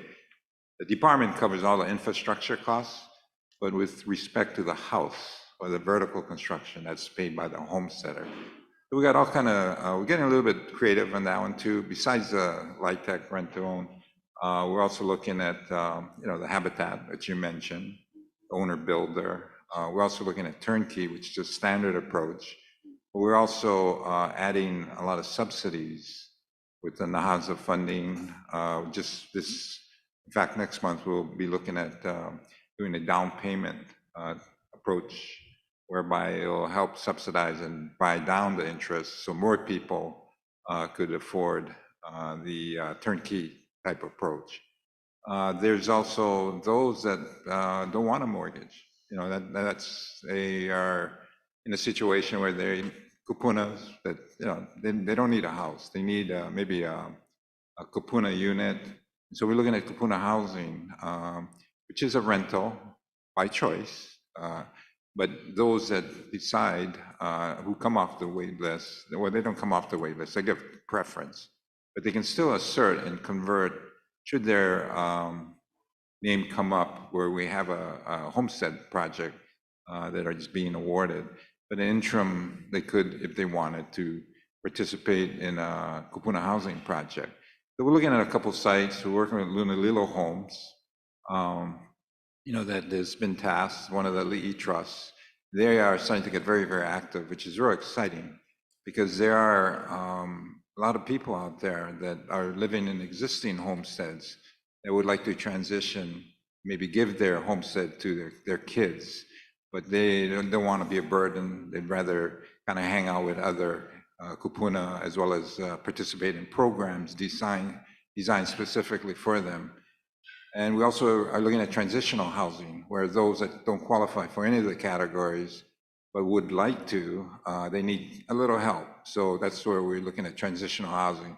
We provide them with affordable, in most cases, subsidized rental unit, which they can also then participate in the multi-service center that we're also setting up that will address maybe their income situation, fixing their debt or finances, maybe looking and getting them a job. and, various type of counseling. And so there's a variety of cross-section categories or housing that we're creating. So it's not just LIHTC. And the LIHTC, those are usually going to be applied to the larger projects where we have categories addressing all the different groups, the habitat, the turnkey, the owner builder, the LIHTC, as well as the Habitat for Humanity. So don't feel that by us participating in this category, the LIHTC, which addresses a certain group on our wait list, that we're excluding or not making other stuff available to the people. The whole thing about this approach is to address all the people on the wait list and give them options. So when we go down the wait list, there's a category that somebody will fit into that can, facilitate their home ownership. That's what we're doing. We're fortunate that we got the 600 million. We have about 28 projects that we're doing. And we're looking at a ton of kupuna as well as transitional housing. We're also looking at ADUs, accessory dwelling units. For those of you out there that have a homestead, and you'd like to put up a second unit that you can rent out to a Native Hawaiian family, do look to participate in that program, because it is a source of revenue, but more importantly, a type of housing that can address the people, in a lot of cases, homeless. And so we're also doing rental subsidies on those, including, as we explained, the Nahaza has rental subsidies for kupuna that are on the wait list. But just a variety of options. So I don't want you to leave here thinking that certain people are being forgotten. Well, we're not. What we're trying to do is address all the people on the wait list. But I do thank you, Rosemary, for testifying and giving your mana'o. Okay, the next person up for testifying, Lucky Kanahele.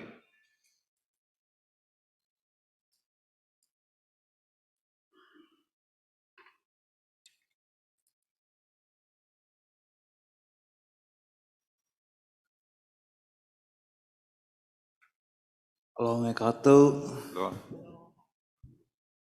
o matana me te pule e, kula ke kātou, ko tau a pule. E ko māko ma koere ko kalani, e o anu ia ko inoa. E iki mei ko au puni, e malama ia ko make mako nuane, e riki mea malama ia makalani la. E awe mea mako i kia la, i aina mako nuane ala. E kala mea ia mako e ka mako lawe ala anu. Me mako e kala nei, po lewe hale ka mako. Mai hoku o ia mako e ko lewe li ia mai. E hopa kele nona ia mako i ka ino, no ka mea, no ki au puni, a me ka mana, a me ko neni ia, a molo aku, amen. Uwala au ni hawana ma tia, ola kamu olo toa, te iti. Oia, na aloha mai, o malaki, ko weko pono o Kanahele, o te motu puni o ni ihau, maalamia ma ni ihau me tau ini. Mahala ke tōna tiala, no tia hanu ola, no na poi eremini, me tia pai aina wako a tūmini nei, no tia halawe o tia takiaka. E nui haha ani, no oi awa e kia tua, e pā mei tana awa e tia po e enoni ma mua oku. Pā ia lako pātahi a pau. Ho holo mua mai ta lako, ho haa mama mai i ta lako puuai. Me pane mai i ta mea takātu arii, o Jonah kuhia o kalani ana ole i mamati e ite. O tāna lāhui o ta kātu lāhui kānaka. E noho nei tia wā. Me ta pome te ia pau maaluna o ta kātu aina ho pula pula. He maunoi no tau i a outou. O taia tau leo noi e noi ni a outou. E ho holo mua ho outou i ta aina kuleana no puu o pai. Ai ole, kai wai hau aku ma ta au komohana o tia motupuni o tau ini. No me tau ohana ni hau, me ta ohana tau oi e mamate ni tia ano noho ana o wahe utuhale. No ta mātou mate ole ta ai e, te ite ni mātou ta ohana, paa i ta hana, e rua e kolo hana, ahe lawa ta manawa me noho ta ano, noho ana ta po e kānaka. Ta lawa ia ana, ta holo hola kātai ana, nā mea Hawaii a heitia mātou te hana, ka tumu mātou, paa i ta hana. Me utu ai e me no, ua e o ta kātou po e Hawaii te ne nei me Hawaii, ka tumu pipi i roa ta noho ana i waho nei. Ono ni hau ta mātou noho ana mani i hau haa, o he vai, o he uila. Ino na e a mātou po mai te ino mātou, ta mātou noho ana, mālama no mātou i ta mātou aina, mālama no ta aina i a mātou ki tai. E no no mātou i ki mata noho ana ta mātou mautu puna. To ono he hope te nui nino, no ta aina kana kolu paha eka. Ko kote ta ala nui, ma ta au uta o kataha, ko kote i apu o pai. Me hana i tula, me ho o ulu mea ai Hawaii, la au Hawaii, me ho o tuturu mauhale no te poe kānaka e kalini no tia mau makahiti. He waihe mea o i ta kātou la hui kānaka, ta kātou o pio, me ta kaia ulu atau wai me loa i te ite tana au me noho i ta noho aina ana, malama i ta aina na ta aina e malama i a kātou. He wahi mea o i nā poe no e mateni e hahai te e ite. Nā mātou e ho i ite o tō te ite at poe ni hau, haawe mea mātou i ta aina. Mātou te no mani hau ta aina mlo o ohe wai, hiti a mātou te noho te ano noho an, mata wai nei. Me kotua no ia o tūpūk tahi. E wewe he mi tia po e kalini no tia mau makahite e kalini. Ua e po e pau no tia lift e kalini. Te o tu malawa, me hopono pono e haawi hoi ta aini ta kātou la hui Hawaii. E rike me te mea kātou ari ino i mate o kuhia o kalani ana ole. Ta kātou la hui kanaka no ta aina. Ta aina te tahea ni no ia kātou tāna po e oiwi, e hoi home o tō malama iau. Ta apiti kātou e haawi ani ta aina.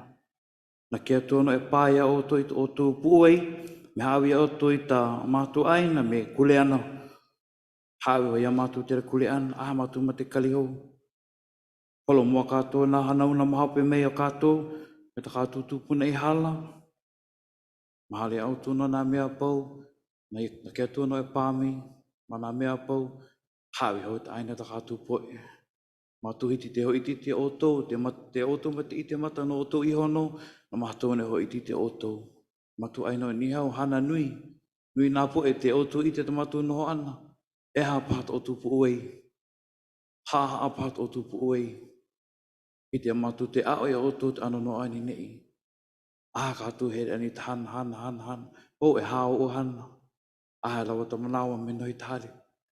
Me hana tāne tāre mālama te tumu ei te poe me polo ahiti. Hawe mai te Kulana tu plala te me noi tāre. Nāne mālama te poe me. E nona e mate no noi tāre ta api te ahiti te paai te hana. Me utu te ana poe me ai e.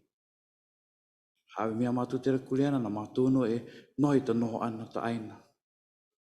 Utu te ana poe e noho ta noho kānaka ana. Ike me ta kātou adi i mati na kātou. E lawe no, mahalo, he ni nau pāta outou. He ni nau. You know, I gotta apologize. I went to commitment schools, but I was one of the athletes that never really took Hawaiian, and it's very unfortunate. And I gotta apologize. If you do us the benefit of maybe telling us a little bit, interpreting what you said, because I'm sorry, I don't speak, and I'm not fluent in Hawaiian. Chair. Unless somebody can, okay, Kanoi, can you maybe interpret what he said? What I would just say is that we would love to work with you for that Kulana land that you talked about. We understand the i'ini that you have, and we would ask Kahanu the same thing, if Kahanu could help to get the information so that you could help the department and alaka'i this stewardship of that aina that you're talking about, pu'uopai. So if you could exchange information and if we could help you to move that forward, that would be very helpful for the department moving forward. Did I catch everything? Hapa, maupopo wau hapa o ko a ha'i o lelo i ke ia la, a ka mea nui mamake oe e hana maka aina o pu'uopai no ke la kule ana ke Ai ole kai wai ko kote ta ala nui makataha, te hiti, kai wahino e koko te tohana me here nuna tohana ni au, o eo tamatu ohana, te kalini, poho e kalini lako te pau ni kalini, kumo mate uho i te tā me tita aina me ho tau ia lako nuna. Maopopo hui kalama ia mako no ka manawa lo ihi loa e kali oe, kali ka ohana no ke la hana. A ka ke ia manawa mamake mako e hana me oko a holomua me ke ia aina. O ia, mahalo. Mahalo. Ia wei uha awita u po e mea, ia. Ai, kahanu. Kahana, oi. Mahalo. Mahalo ia oe. Tonight, can you kind of summarize what the situation for the benefit of the rest of us? Yeah, he was just asking again about the Pu'uopai property. Oh, okay. And about Kulana to that property. Their ohana has ties to that. The Po'e Ni'ihau has ties to that property. And so we want to move forward with them to help steward that aina and they can help Alakai or lead us to that place where we want to be with the aina. Thank you. Sure, can I say? Sure. Commissioner Nevis. I want to apologize to our Nihao Ohana. We should have had an interpreter here today. Yeah. But thankful that Sonoy can help us out. In the future, we will have an interpreter for our Ohana from Nihao. Knowledge. Yeah, we do have Sonoy, so that's a blessing. Thank you, Sonoy. But unfortunately, I learned from university, and so ole wau he poe o lalo Hawaii ma ko uwa kamali'i a ka ua a o mai ma ke kulanui. So polole. I know. Polole. Mahalo. Okay, Makana Kia, next testifier.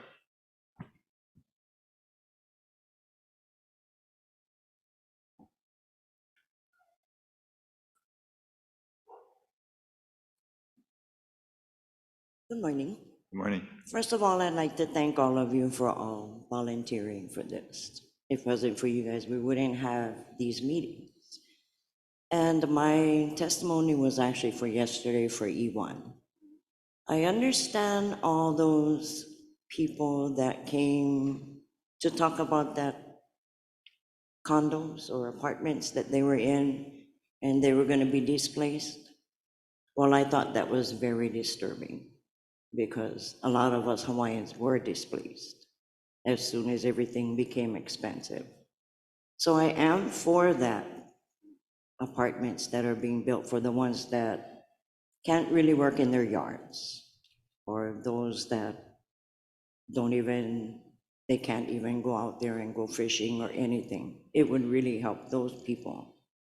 But as far as for the ones that want the yards, I'm for the Hanapepe, the Anohola, and we do need land. This is what the people are learning, the culture. We have to keep our culture. We have to keep all our fishing necessities. And if we don't have any land for it, what's the use of having all that culture for? So I think that we should really go ahead with a lot of the land that can be distributed to a lot of the Hawaiian people. And that would be all. Thank you very much. Next testifier, Thomas Nizo.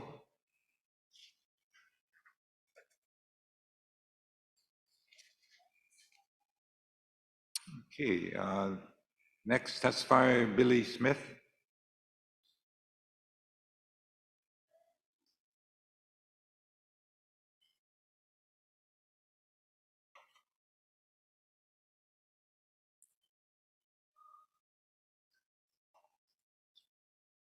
Aloha.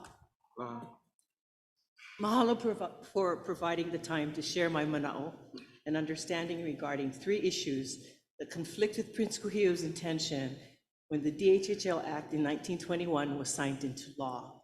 And I quote Prince Kuhio, "I found that the only method in which to rehabilitate the Hawaiian race was to place them back upon the soil," unquote. Clear and simple, but not really happening 103 years later. The first issue I'd like to address is kind of a paradigm where failure is not an option, collective kuleana, and the change is adaptive. My name is Billy Mary Mahina Lani Kauha'a Smith. and I am a product of Bernice Pawahi Bishop.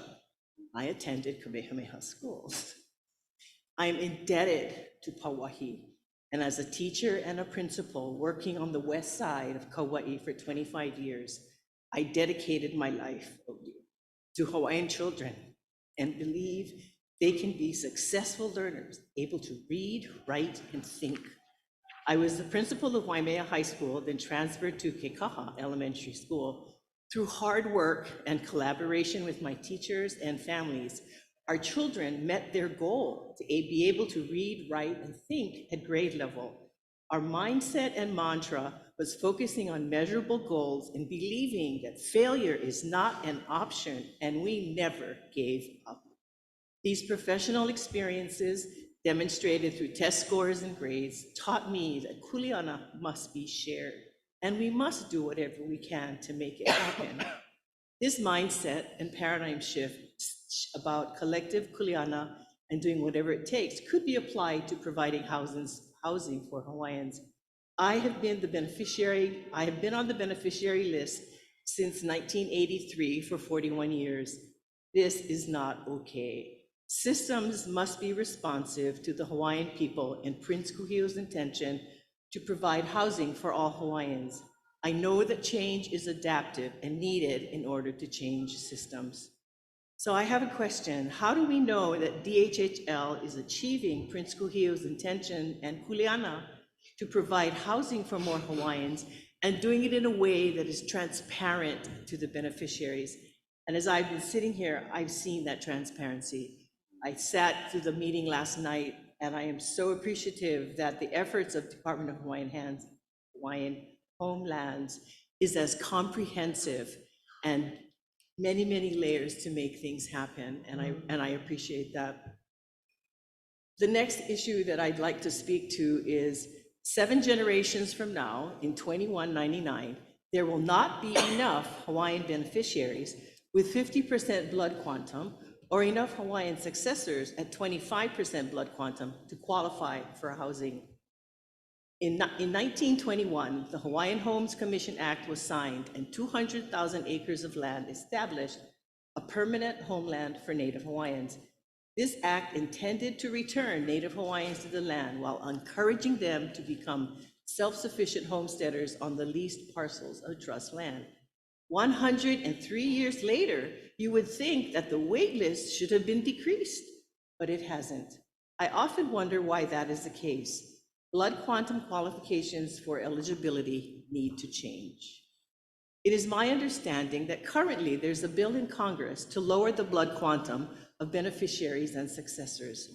When Prince Kuhio presented the DHHL Act in 1921, he stated that any Hawaiian who could document at least 1/32 Hawaiian blood quantum would be a beneficiary and a successor. His mana'o was not considered, obviously, and still stands at 50% and 25%. This decision definitely undermined Prince Kuhio's intention and Kuleana to provide housing for Hawaiians. However, the implication seems to be that at the current blood quantum eligibility, the need for housing would decrease since there will be fewer number of 50% and 25% Hawaiians. Has anyone completed a feasibility study to determine this percentage of Hawaiians at 50% and 25% blood quantum in the next 10 years? Because this information would drive decision-making to change the blood quantum. My intention in applying for DHHL for housing was about my children, my grandchildren, and my great-grandchildren. Unless there is a change in blood quantum, why would I even want an award if my children, grandchildren, and great-grandchildren will not be eligible? This is not pono and does not make sense.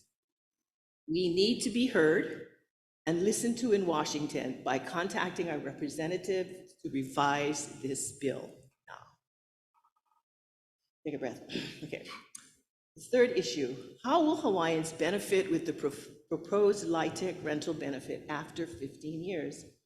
Act 279 of 2022 within the DHHL strategic plan allocated $600 million to reduce the numbers of those on the DHHL waitlist and those beneficiaries still waiting. There were three fundamental policy considerations. I want to discuss the rental activities one, and I quote, "Majority of the resources must be for home ownership activities rather than rental activities," unquote. I found it interesting that on page 23 of the 2022 strategic plan, it stated that, and I quote again, "None of the rental opportunities identified will immediately reduce the wait list. Applicants who elect to participate in rental opportunities will remain on the wait list and keep their wait list rank order. The intention was to offer more immediate housing security and enable wait list applicants to become homeowners. I appreciate this mana'o, but when I learned about LIHTC, this information about not losing your place in line was not mentioned. Knowing what I know, I am not in favor of LIHTC and how they truly will benefit Hawaiians within the context of Act 279. It makes me wonder, do the 32 units that will be built by LIHTC have to sell before continuing with the remaining parcel development? What is the benefit for Hawaiians when the 15 years rental ends? How will the benefactors be able to afford their house at the new market price 15 years later? And how will Hawaiians benefit when the tax breaks go to the developer?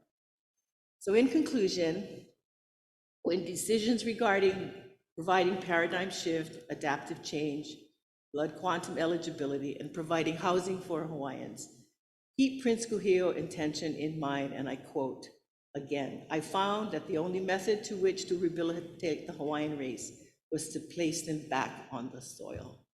I would like to think that as a benefactor of Prince Kuhio, we collectively know what is pono and the importance that all decisions will benefit Hawaiians for 7 generations. It's for the perpetuation of our people, culture, and ohana. Mahalo nui loa for allowing me time to present my mana'o about issues that are closest to my heart as a Native Hawaiian woman. Yeah, if I could maybe respond to a couple of your comments.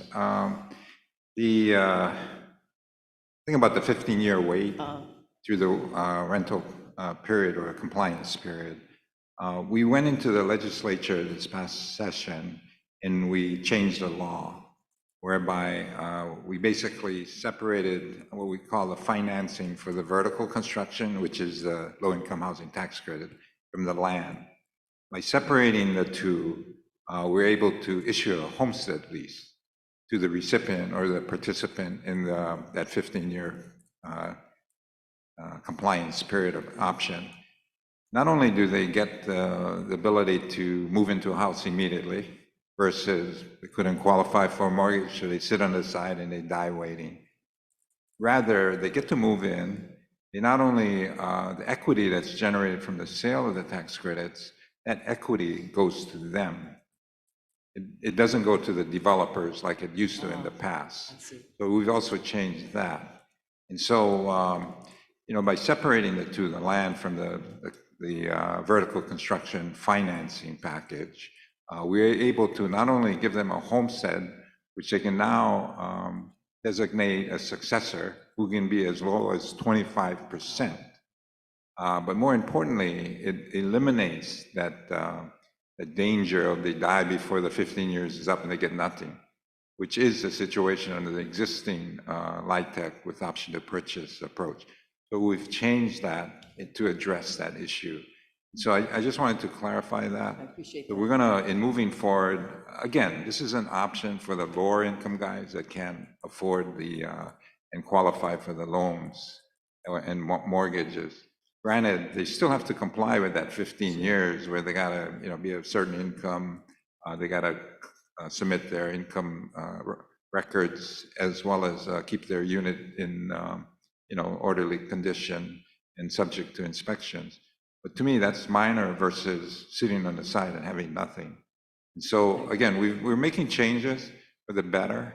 But you know, when you talk about Prince Kuhio, and you know, that's over 100 years ago that the act was created, and he was creating a law that was reflective of where he lived in Koloa, which was transitioning from agricultural to more capitalistic business enterprise.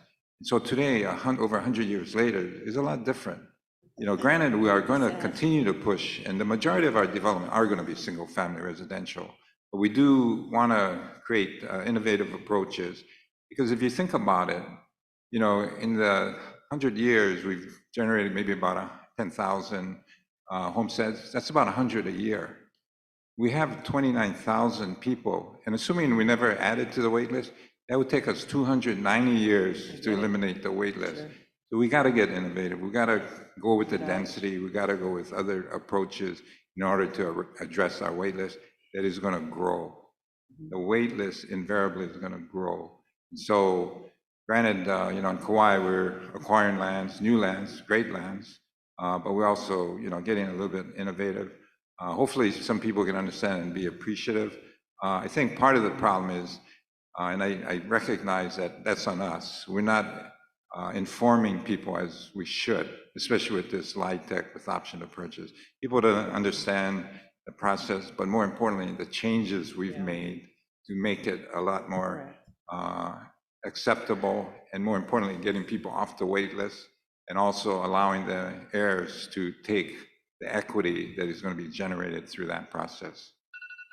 So, thank you. Anyway, thank you. Thank you, Billy. Okay, the next testifier, Chanel Josiah.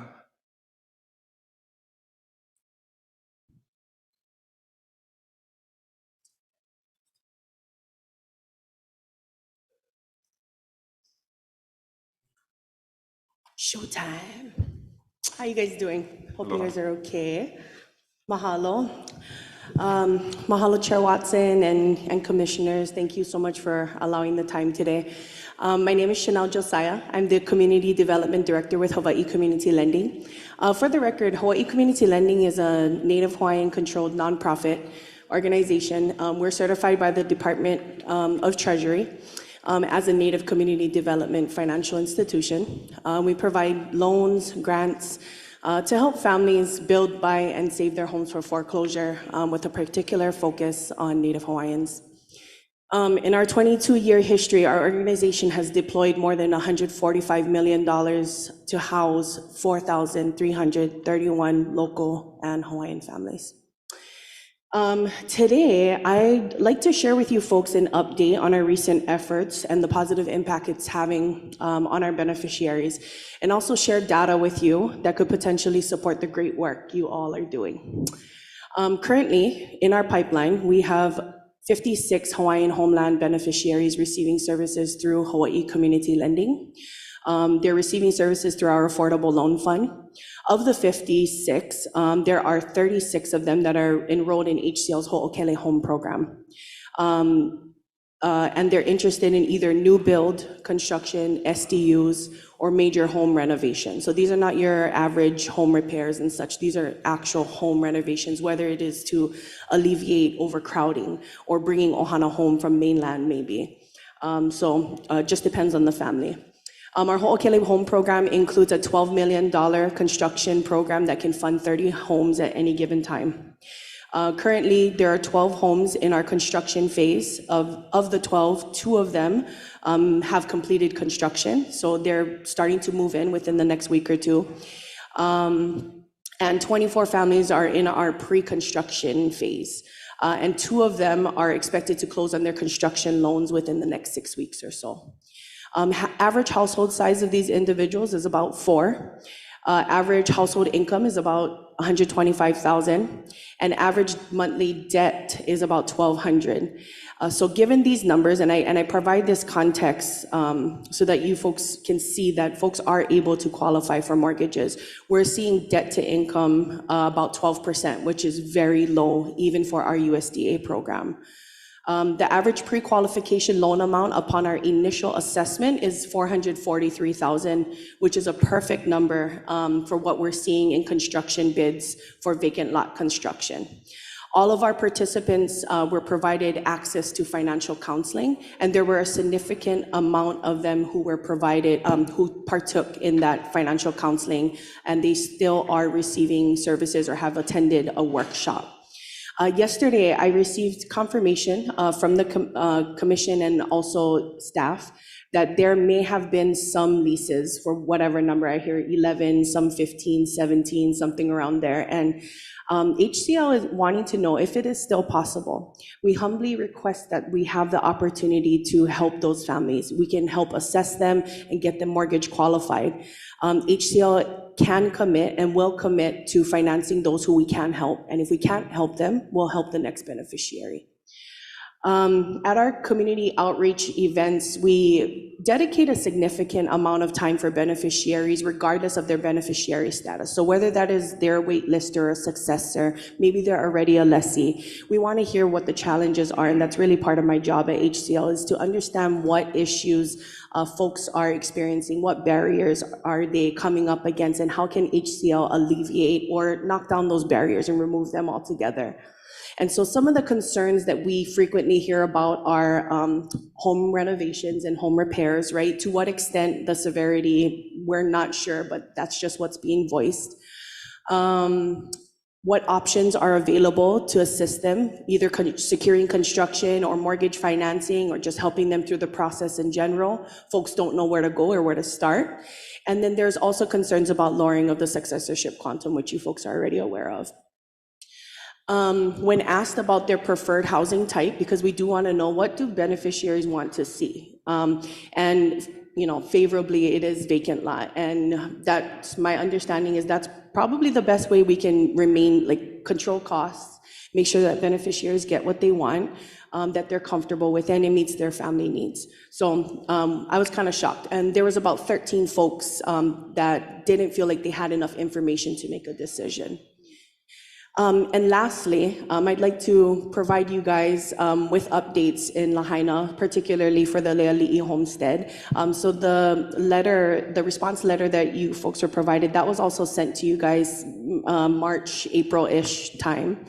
So to date, just to recap, we've assisted hundreds of families apply for FEMA assistance and submit FEMA appeals, apply for SBA loans. We've connected 42 families with a public insurance adjuster, that's Grant. We fronted the costs for that.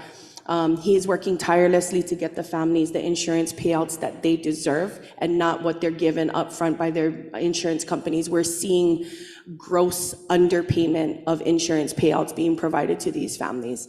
So our public insurance adjuster is working with families. It's only him, it's a one-man team. So he's doing a lot of work there. And we've also secured 40 families to receive industrial hygienist testing. This grant that we were able to provide for this hygienist testing is not the same type of testing that is provided to them from their insurance companies. And so what we saw on first glance from what we received from the insurance companies was that these tests, the tester was told where to test, how to test, when to test. And the reports that came back were inefficient in our eyes. And so when we provided this industrial hygienist testing, those reports came back and we were shocked at the results. Homes in the Leali'i, though they are standing, they're in a unique position because the home is standing, but it's extremely, extremely toxic. I cannot emphasize extremely enough. With that report that comes back, there is an outline of steps that need to be taken to remedy the home to get it back to where it was and livable. Insurance companies are still not wanting to pay out. So Sentinel Pacific, who is our public insurance adjuster firm, he is working tirelessly to get them still the payouts that they deserve. We have 2 families that secured good payouts. When they were provided less than $50,000, he got them over $500,000 paid out at the end of his services. I don't want to speak on behalf for him, but this is going to be a long road. Folks have a long time to go, and I know that families are just doing their best to hang in there, and we remain committed to them as well. The recommendations you folks see in front of you, we sent this around March or April, and the first recommendation is to keep the Kako'o Leali'i Community Hub office there to serve Leali'i families and lessees.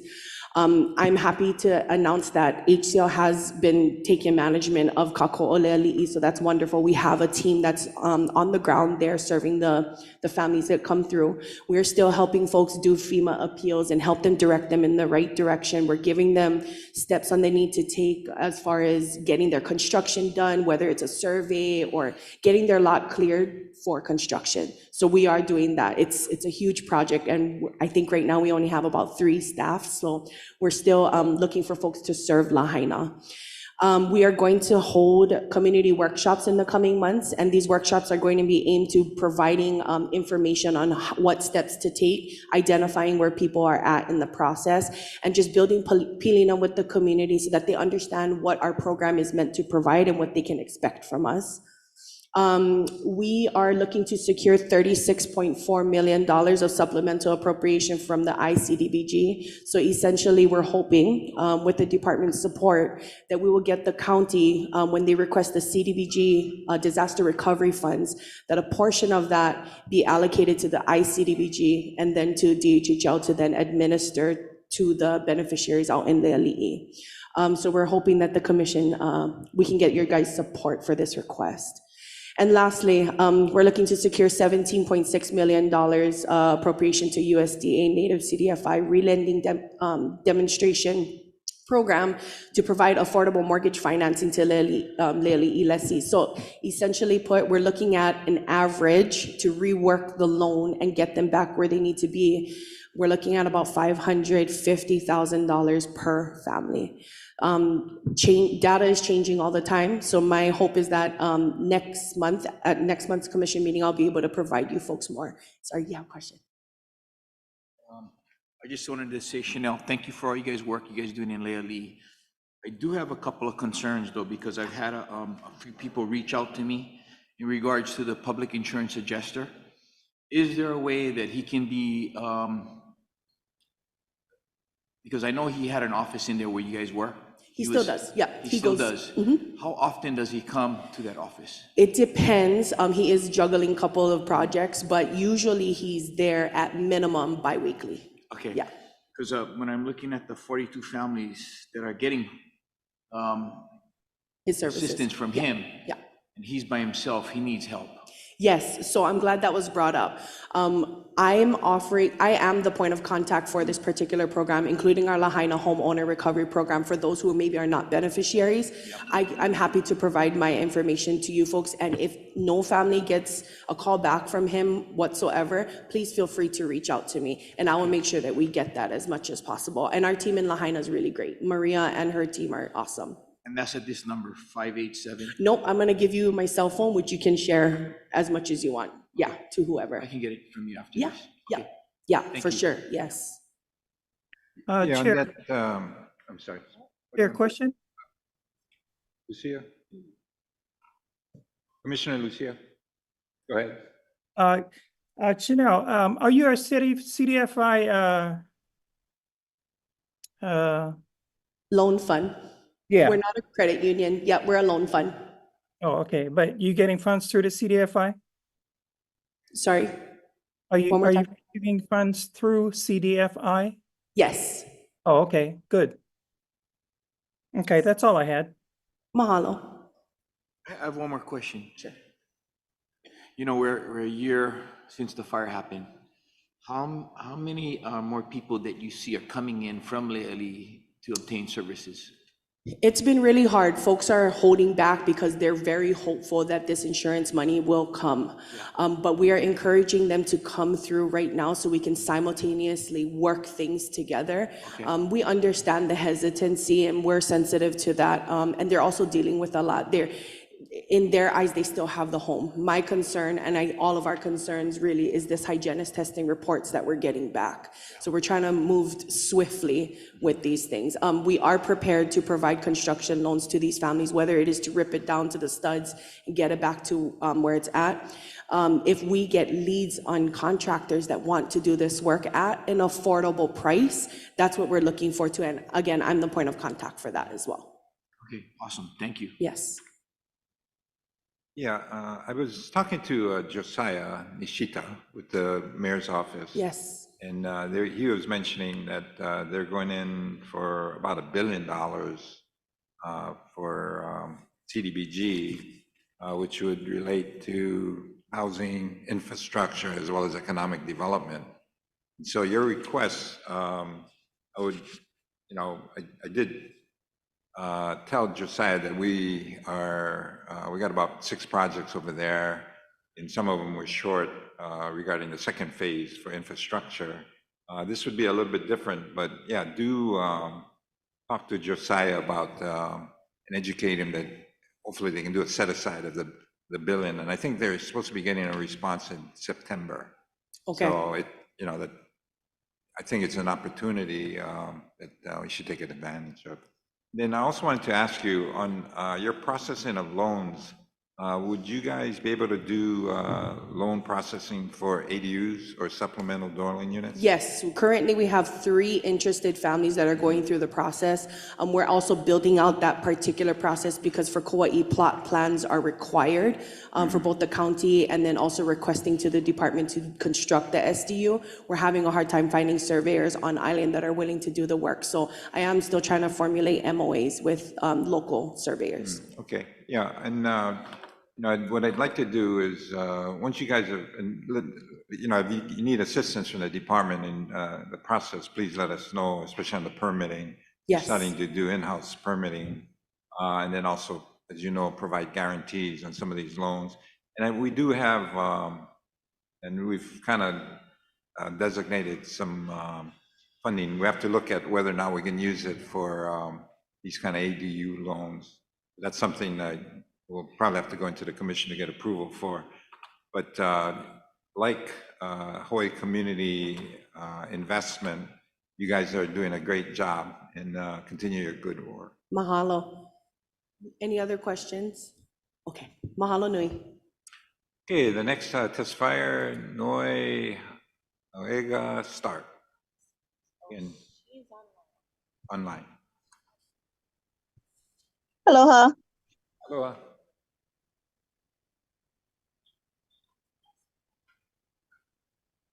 Can you folks hear me? Aloha. We can hear you. I can't see your face, so. Oh, there you go. It's kind of dark. You're coming. You guys see me? Yes, we can. Okay. Aloha. Thank you so much for allowing me to speak today. My name is Noi Asuiga Stark. I am the president of the the Hawaiian Homestead Association for Pu'uhona. I've been on the board since 2022. I was recently awarded a lease at the first lot selection. I wanted to bring up the processes that was taking place. The beneficiaries, they really need transparency in information given, processes. Specifically, feedback that was brought up was the denial process. So if someone goes for a loan, they get denied. What is the process? Is there anyone else that they can go to? They also need, I want to say, financial literacy, if that's available.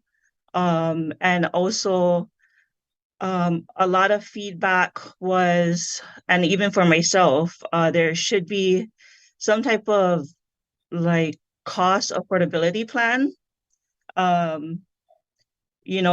4-bedroom, I think it was 600,000. A 3-bedroom was 500,000. And I don't even know if there is a price point yet out to the public for 2-bedroom, for the 2-bedroom plans. Also, is there anybody in the department that I should be reaching out to regarding any updates? I did reach out to Mr. Fronda, and I didn't get any response back from him. I emailed him, I want to say on the 7th and the 8th of August, and still didn't hear back from him. I don't know if he's out. I didn't get a out of office. So yeah, just let me know if there's anybody else I should contact for any updates. I know that there is Dowling did update us that the first structure should be going up in September. So they're giving us updates. The second phase lot selection. I'm hearing from the community that it's in December. I haven't gotten any feedback. I have a lot of people, a lot of beneficiaries that come on to our meetings that we hold. So that would be great just to share updates or invite someone that can give updates. Yeah, that's pretty much all I got. Yeah, no, let me kind of respond to your questions. Yeah, on the selection process for Pu'uhona, that was just one of 3 phases. So some of the less expensive units will be made available. I believe the 3rd phase will also involve what do you call it, Habitat for Humanity. There's also some not rent, but subsidies that the developer is accessing, which will be made available to the later recipients under phase 3. There's also, so there's other choices that will be coming to be presented. And we do have a website that has a link to the Dowling's website for Pu'uhona. If you look at our website, it also shows you the other projects that we have planned for Maui. So those that were denied, not only is there additional phases for that particular project, which involves about 161 units, but we have about 5 other projects that will total something like 1,100 awards. And as I had mentioned previously, we're going to kind of switch it around where, unlike this one, where we waited and we pre-qualified people for the loan before they could make a selection. I'm not going to do that in our future projects. What we're going to do is we're going to make awards. And you want to call it paper awards or undivided interest awards or whatever. But these are going to be awards. And so when what we're going to do is we're going to have gatherings, workshops regarding financing, all the different financing options. So people, when they do get to that point where they make a selection and also have to participate in the financing, whether it's a loan or a habitat situation or owner builder or a LIHTC with option to purchase, all of those options will be part of the process in educating the participants. And this might be a little, there may be some pushback on it, but I think we got to make it a requirement that people got to participate in these educational workshops. Because when they come to the event and they have no idea, whose fault is that? Especially if we have workshops that they have an opportunity to learn about it.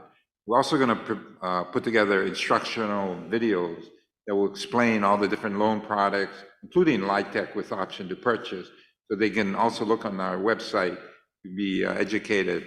But the thing about it, though, is with this, with approval of the commission, we're going to look to try and making more awards, so that rather than and as well as list the time schedule on these different projects, so that they can make an informed decision, not only as to the site that they want to choose to have their homestead, but they also can make an informed decision as to how long the wait is.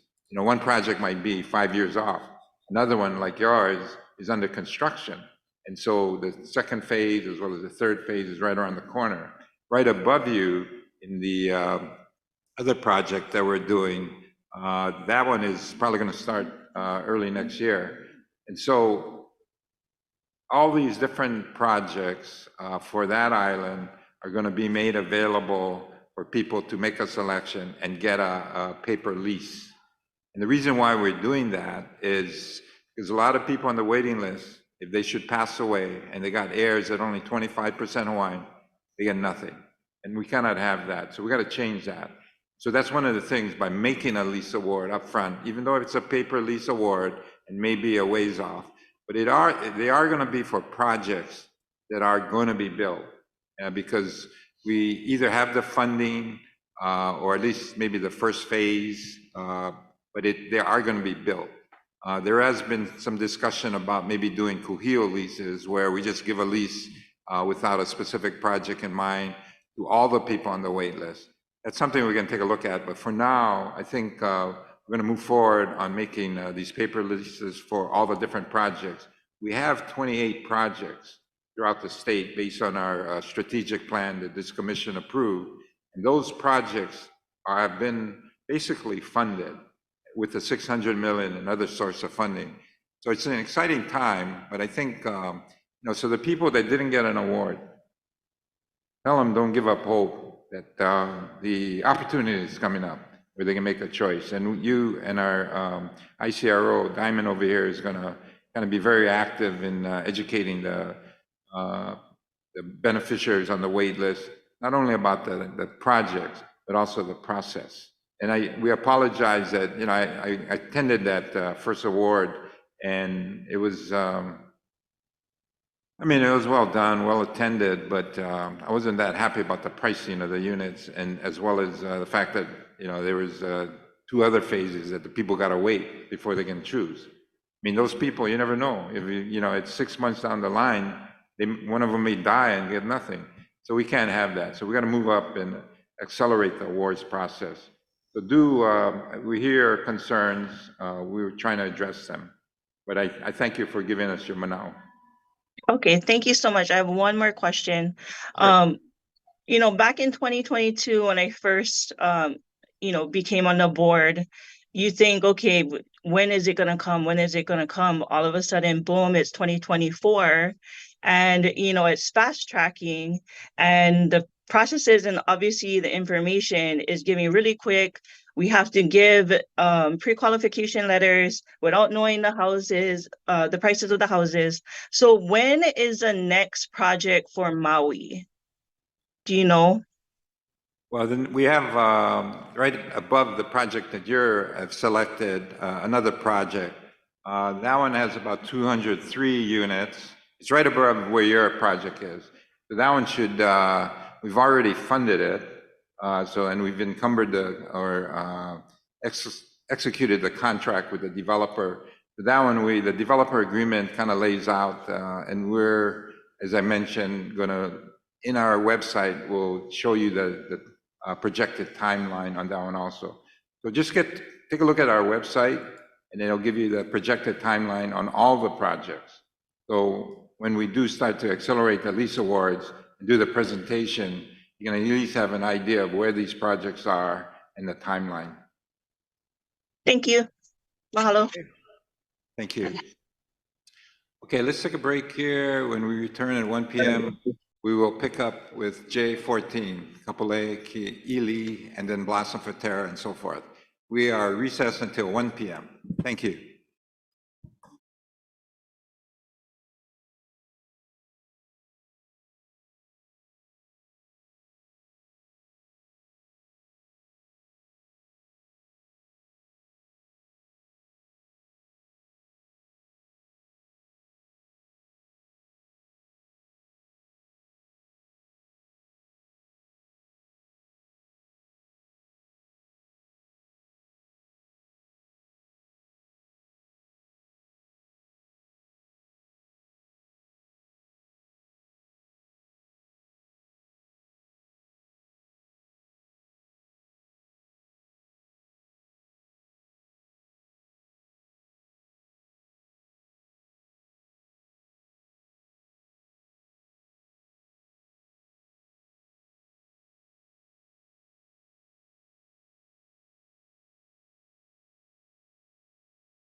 you guys, where'd you guys get funding from? So I told them it's called CDFI.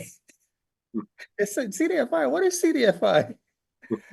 As you think get Chair's ready to training, start. you get monies for training and all kinds of stuff, you know, Uh-huh. for your staff. So that's what I was doing. So after they found out, then everybody started going on there. Good.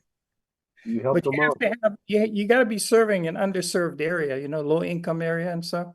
Mhm. Because that's what it is. So when she told me that, Okay, we're back started. in session. We're back on the J agenda and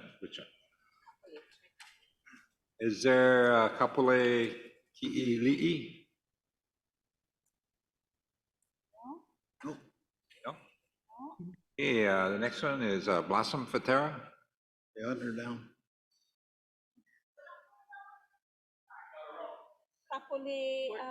J14. Is that you? Is Kainoa McDonald's next? I know. Oh, You online? Kainoa's on. Kainoa. Kainoa's on. Okay, Kainoa McDonald, Maui Mokopuni. Okay, that's okay, we're past, we'll move on.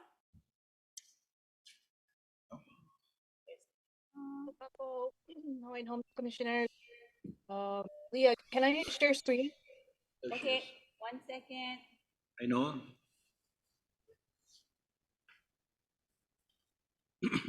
Kainoa, we could barely hear you, so you might have to speak closer to your mic.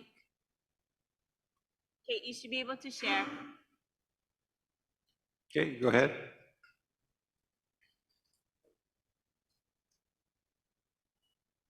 All right. It shows they can see the share screen. Yeah, we can see the PowerPoint. Thank you. All right, here we go. Maybe if I take down the camera. Alrighty. Mahalo nui. I'm here on the agenda, kind of give an update on the Maui Mokupuni. My name is Kainoa McDonald. I am the Shaw Maui Lanai Mokupuni Council, Sovereign Council of Hawaiian Homestead Association, founded in 1987, and is the oldest and largest coalition of self-governed Hawaiian Homestead Associations. Oh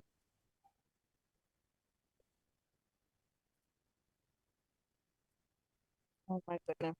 Sorry, my PowerPoint is like, it's thinking now, so. All right. So the Hawaiian Homes Commission Act, we do policy. I just wanted to just give a real quick briefing. You know, we build community through beneficiary engagement.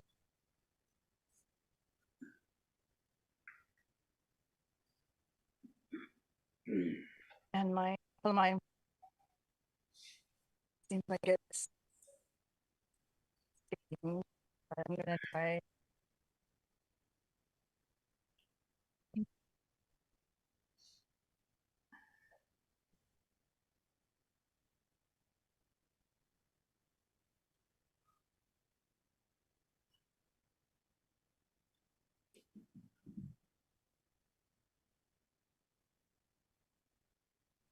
As the thing is thinking, I'm just gonna walk through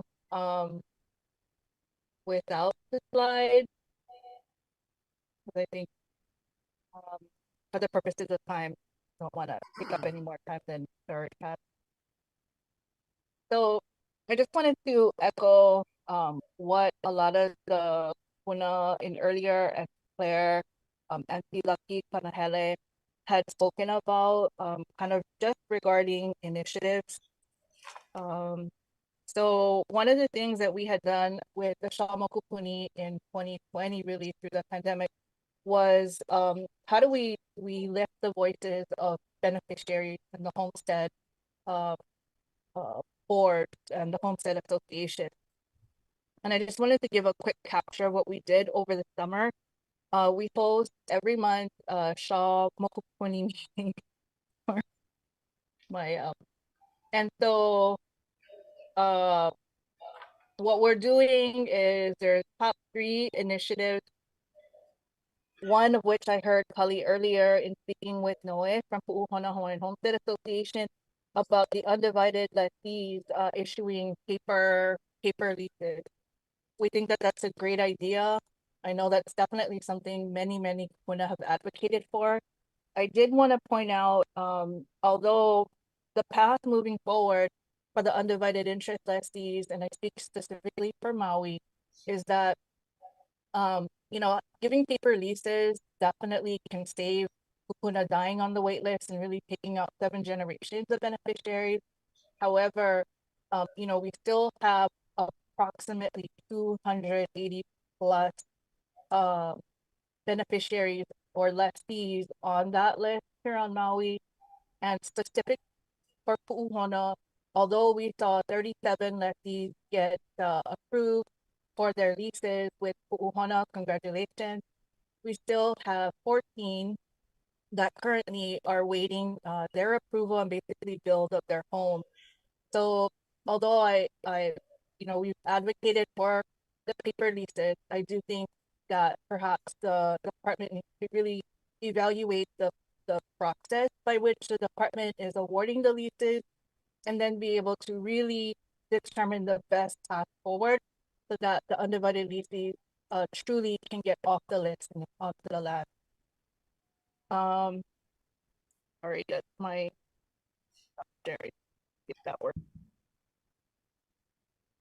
The second initiative would be cost affordability. I know Noah went into some detail about how much the help costed, and mahalo nui commissioner and the chair for actually really evaluating what the development contract look like. Nahaza has been really helpful in creating a better process by which beneficiaries are able to figure out their resources and become much more prepared for future awards. The next thing is really building on advocacy, which is, as others have stated before me, advocate at the federal level, the Department of Interior with Act 80, and just recently, our Mokupuni engaged with State Senator Troy Hashimoto, and he gave what the future of housing looks like and what the future of housing looks like on Homestead.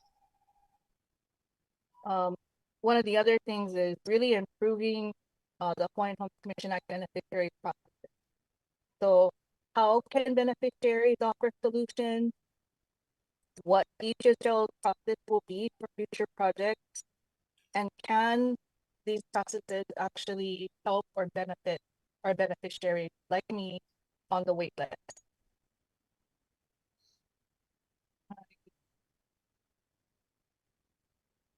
Yeah, I'm gonna try to share one more time to see if it works. I apologize. Go ahead.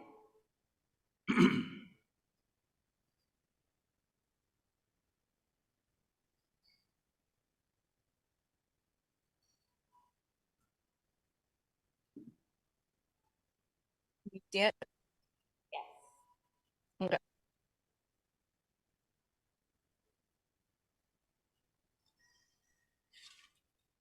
Okay. It doesn't work. So I'm just gonna submit that to you in email. Okay. Okay, so a few other things is along with the advocacy that the Shaw Maui Nana Imokupuni does, is to also be able to assist Homestead Association. I heard Commissioner Lasua earlier speak to now calling ourselves Homestead Beneficiary Association. And that is definitely Homestead Beneficiary Association mirror the federal Homestead Beneficiary Association that are federally regulated by 43 Code of Federal Regulations. So one of the projects that we did was to provide Pu'uhana with a survey. We surveyed about 125 beneficiaries. Of those 125, about 63% were on the undivided interest list for Maui. And the board wanted to know what kind of housing models were did these beneficiaries particularly want to, and they were given a list, and 66.7% wanted single story, and the additional 50% wanted ADA, or what they call kupuna models to agent weight. And, you know, Puhana has really played a big part in having that reach, not just only with the beneficiaries or lessees on the undivided interest, but also with the department. We've had multiple presentations. One gave us a recap from Lehua Kinilau Kano on the Nahada and the new program that's coming on available for the down payment assistance and interest rate reduction. And so we are grateful not only to the department by having this opportunity to bridge these gaps so that beneficiaries are able to get resources and therefore can get much more better prepared. Lastly, I just wanted to really quickly touch on the mana'o that was given earlier about Nahasda funding. In January, the Association of Hawaiians on Homestead Land opposed and put out two separate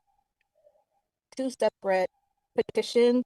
Of those petitions, we garnered approximately a total of about 350 plus engagement signatures who were beneficiaries on the wait list, and also those who are currently living on trust land. And we're not saying no to rent and rent with option to own. What we are saying is fix the projects that aren't working. Two of the projects that came up was Po'olima Lima, Namalu Kahain, Kapole, and the La'iopua, as Uncle Glenn Tevis has spoke to about the processes by which the property management company and the or the renter. And so if that programs can be fixed with DHHL, I think that moving forward, you can have a much better process by which rent and rent with option to own programs are deployed within the beneficiary community.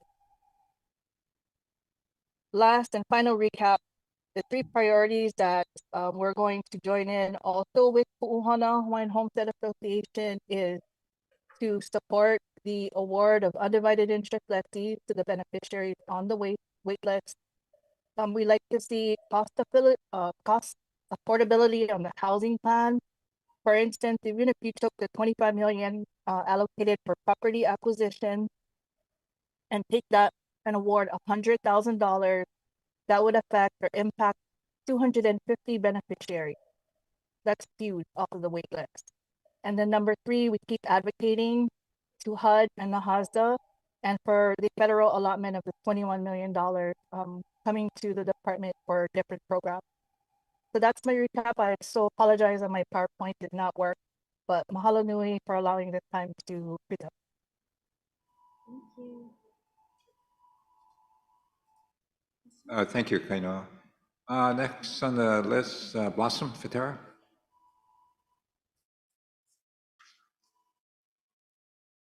Good afternoon, Commissioners. I hope your lunch was amicable. Mr. Chair, mahalo for this opportunity to speak to you on the J agenda. For the record, I'm here as Blossom Fatera. I'm an advocacy director for Kupano Kaleo Ka'aina. And as you all know, we have been working with the tenants of the Courtyards at Waipouli to provide another option to the tenants rather than have to seek to vacate the units in the future. So first of all, I'd like to start on extending an apology from our organization to the chair for Ms. Yukimura's testimony this morning. She was not well versed with Hawaiian homeland or the conditions and restrictions that are attached to that. And to start that conversation in such a manner was, I have to agree, offensive to the commission and to the chair. And on behalf of our organization and myself personally, I want to send my apologies for that. While we are in the throes of J Addenda, there's been a lot of information shared with the commission today, particularly about Kauai. And I've heard, you've heard from beneficiaries on the wait list. regarding their concern about living in an apartment. The comments that was made earlier about transplants in Kauai, you are very correct. There are a few, quite a few, that are at Waipoli. But one of the things that I also wanted to share with you is I want to introduce this young man right here. His name is Chance Hasigawa. He is a local boy born and raised on Kauai, in fact, in Kekaha. He has very deep roots on this island. He is multi-generational resident, and he is a tenant at Waipoli. He and 3 other roommates, including his significant other, lives in a 2-bedroom unit. They work 3 jobs to be able to maintain the rent there. This co-op opportunity provides them with an opportunity to be able to gain an opportunity for home ownership in a very, very affordable manner. And so while we can talk about those that have come before this commission in the past from Waipoli, this is Chance's first opportunity to speak because he hasn't been able to get out of work, okay? So with no further ado, Mr. Chair, if I may. Okay. Good morning, good afternoon, everyone. My name is Chasten Hasegawa, and I am a resident of Courtyards at Waipoli. I am here today to testify regarding the update on the proposed accusation of Waipoli. Also, I am small part Native Hawaiian from my dad's side, and I lived here all my life. The Courtyards was like a first place I was able to rent, and I honestly don't want to lose what I have. With that being said, I want to raise the awareness about the issue we as residents are concerned about. The relocation options that we will be provided for us, because it's hard enough for us to find a place on our own with the market prices constantly getting higher and places that are willing and are pet friendly. I am one of 300 residents who are facing eviction from Courtyards due to the proposed purchase by DHHL, despite the fact of what amount of money is involved. We still have not been presented with a valuable relocation plan that we as residents can depend on. Apologize for my stuttering. According to the Uniform Relocation Act, we as residents are to be offered comparable accommodations of a similar geographic location, but this has not been it. We are here seeking clarity to our rights under URA is upheld. We as residents respectfully ask that the Hawaiian Homes Commission take immediate action on providing us with the relocation options mandated by the URA. We ask that you work with us to develop a plan that meets the needs of all residents that will be affected so no one is left without a home. Thank you guys for your time and consideration. We as residents hope that our concerns will be addressed with the urgency and attention it deserves. We look forward to hearing your responses and working together on finding a solution. Mahalo, have a good rest of you guys' day. Yeah, thank you for your testimony. I understand your predicament and the need to, I guess, get information regarding the relocation process as it relates to you as an existing tenant. It's my understanding that the developer or proposed developer has sent out a letter. He's also, I think, brought in several people that specialize in this kind of relocation and has been meeting, or they have been meeting with the various tenants. And so kind of giving you a heads up on the process. And I understand that, that's an ongoing process. We are not at this point in a position to purchase the purchase Waipoli, but we do have an agreement with the sellers, unlike your guys' group that's trying to do the workforce housing. So there's a set price, there's deadlines that we're looking at, but and I kind of speaking for the developer to a certain extent here, but it's my understanding that the process will be very lengthy. very active in not only identifying relocation sites or units, and from what I've been told preliminary, similar units are available. Depending on what rent you pay at the time of the closing, the law requires that the difference between what you're paying as well as the market, you get a subsidy for that, including the relocation expenses. So that has to be complied with. That's not an option. I'm assuming that they have explained that to you. I believe there's like 41 months of subsidies if there is a shortage. So it's not like, you know, you're gonna just be kicked out on the, you know, with your bags on the sidewalk and left to fend for yourself. The process is a very active involvement in the relocation process by the developer. And from what I understand, the timing is going to be such that it's going to be, or, you know, it's not going to be like in 1 month you got to be out. I mean, you might be looking at even maybe a year, depending on what unit you are, and maybe longer. So, because there's some units that will need to be renovated. There's others, obviously, we'd want to get the Hawaiian families in as soon as possible. Some of the units are pretty much renovated, ready. They just need to be touched up a little bit. I just hope you can appreciate what we're trying to do here, guys, is we're trying to help the people on the wait list. Mm-hmm.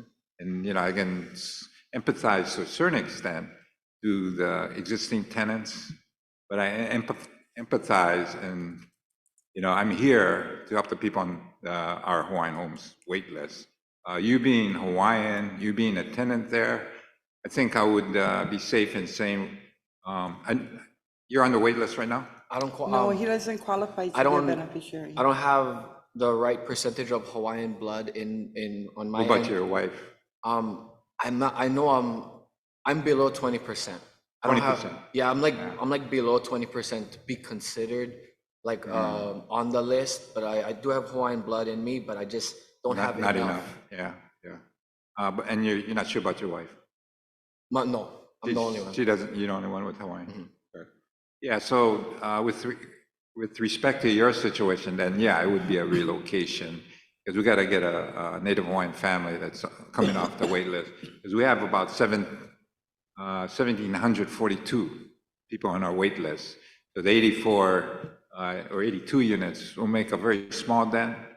Then we tying that in with the Hanapepe development. We're also getting into other stuff, which it's not really relevant to you, but it's very important to this board, this program.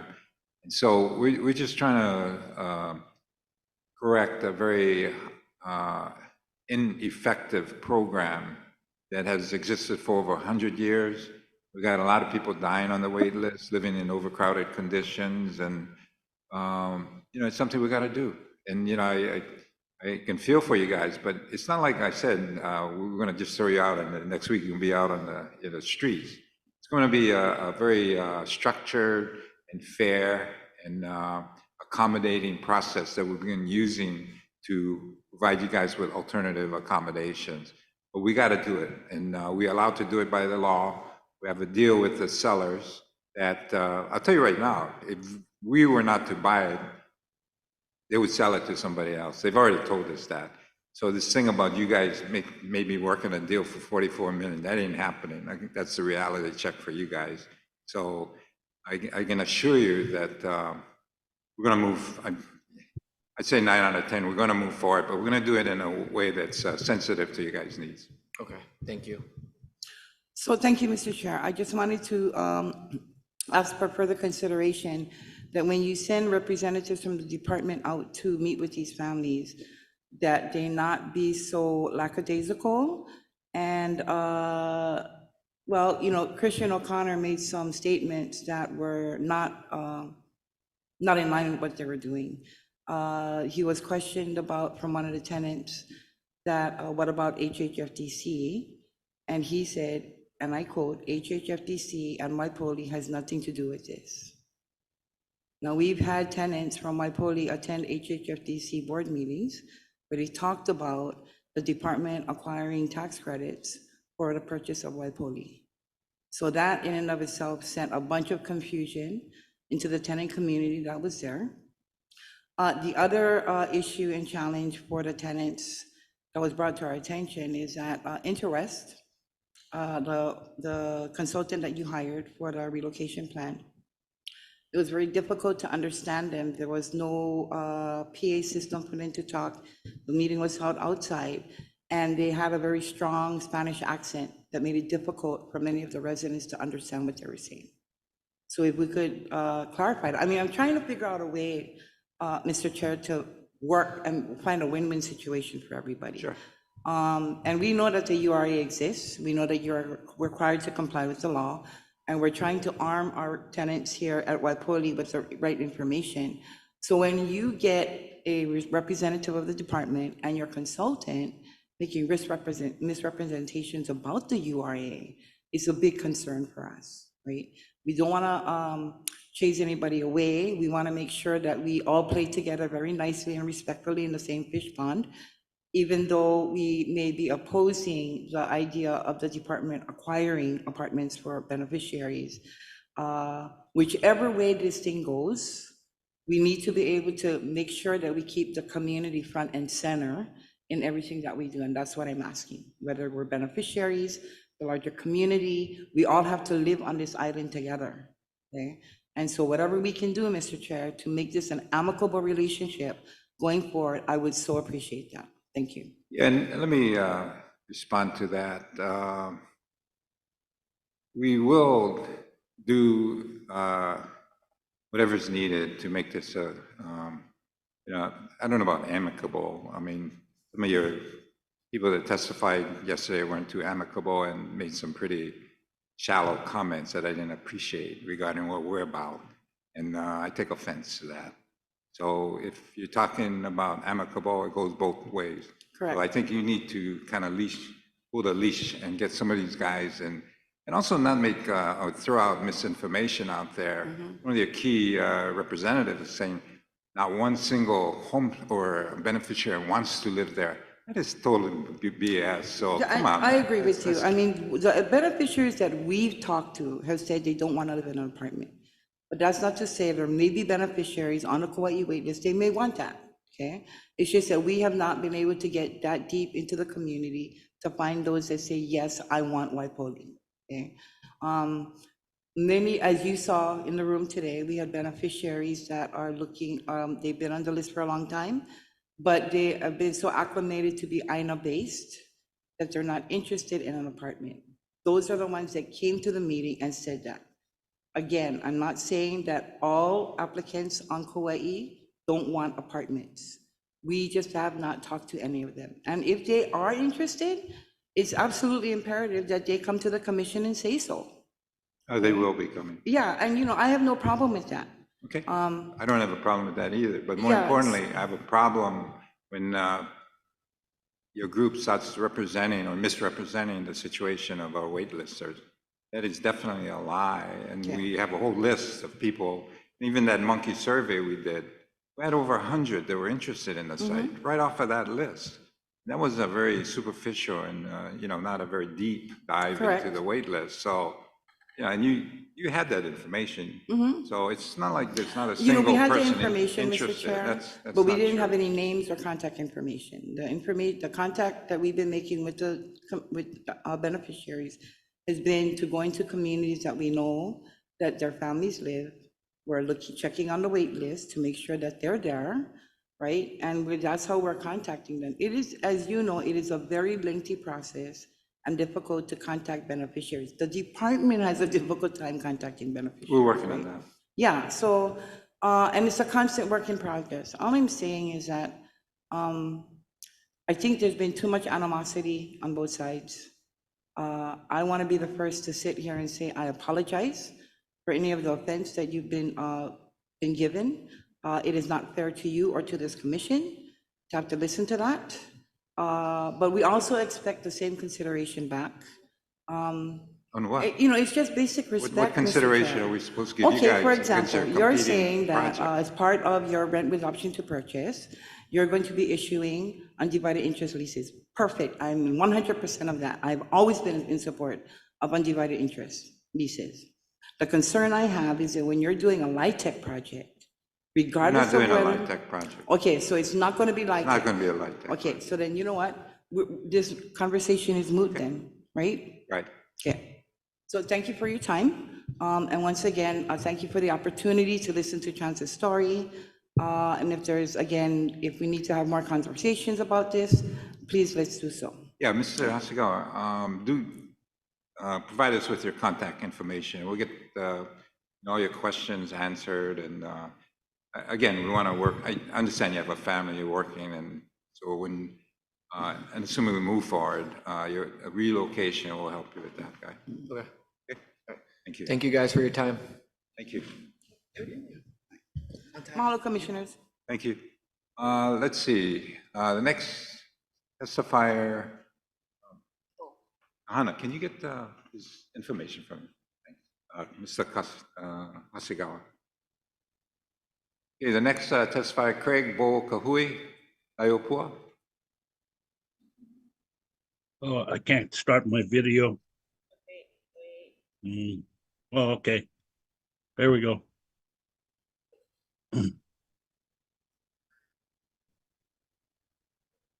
Aloha, everybody. Aloha, commissioners. Mr. Chairman, thank you for the opportunity. Can you hear me? Yes, we can. Okay. Yes, we can. Today, I'm speaking on behalf of the Laiopua Community Development Corporation. We're a 501c3 nonprofit corporation for the purpose of creating economic development opportunities in the villages of Laiopua, serving the homestead communities in the villages of Laiopua. One of the first updates that we wanted to bring to you was our preschool funding. The preschool funding, I thought it was about $200 million have lapsed, and then the remaining $200 million will return to the general fund. This meant that the monies that were discussed earlier in the year regarding our preschool development is no longer available. However, we are working with our state leadership to seek funding for the project. Now it's going to take us on a different tack, but our engineers and architects are still on board, and so we will move together, working with our legislative leadership. The second issue, I think it's not an issue, but a concern, is the status of the Giannalis purchase agreement. We understand more recently that the $1 million non-refundable deposit was executed and paid. This actually paves the way for the department to execute on its agreement and to complete the environmental review and get that done on a time specific. Now, we know that during this process, the department had to conduct a kapa'akai analysis. We know that that was ongoing. We understand by talking with staff that there was no negative comments in this process. So we believe that that was a huge hurdle in which the department can seek to develop the water source. In any event, we would like to meet with staff and just get an update when time permit. We were sending an email out to yourself, Mr. Chairman, seeking that request. Lastly, we want to just support Kainoa McDonald from the Maui Mokupuni on several items she brought out. And this happens to be on a personal matter. I'll take my Laiopua hat off and then put on my personal hat. And having said that, I support the Undivided Interest Awards program, and give our kupunas this option to leave a legacy behind for their keiki or their mo'opuna. I will say that my brother had a lease here in Laiopua, and he decided to move back to Honolulu, and then he gave his lease to my daughter, who now has an Undivided Interest Award and awaiting for the Laiopua phase 1 and 2 or village 1 and 2 to come online, or any of the village 4 completion. So we're excited. I'm excited over the fact that the Undivided Interest Award is meeting its intended purpose, and that is to provide kupuna and to give them that opportunity to leave a legacy for their keiki and their mo'opuna. The second thing I like to bring up was the rent with option to own program that has, quite frankly, in Laiopua Village 4, has been marred with a lot of issues. And I have to agree with Kainoa of the Maui Mokopuni that those issues should be met during the development agreement process, not after the fact. So I think during the development agreement, someone has to go and look to see that, hey, this is not going to work out. You know, we're not gonna get our lessees, for example, to water common areas. That is usually the duty of the association, and that's what has caused a major problem. I've met with the Ikaiko Ohana principal and talked about how they should fix this problem, and I don't believe that much has been done, although I haven't been in the loop lately. But that particular program, I think I support. I support because it gives those that are at or below 60%, 50% AMI, 80%, whatever the question, an opportunity for homesteading, an opportunity for housing. And with that said, I support the program, assuming, of course, all of the T's are dots and the I's are dots. So thank you so much, commissioners. Chair Watson, mahalo. Thank you, Bo. Okay, the next testifier, Bill Brown.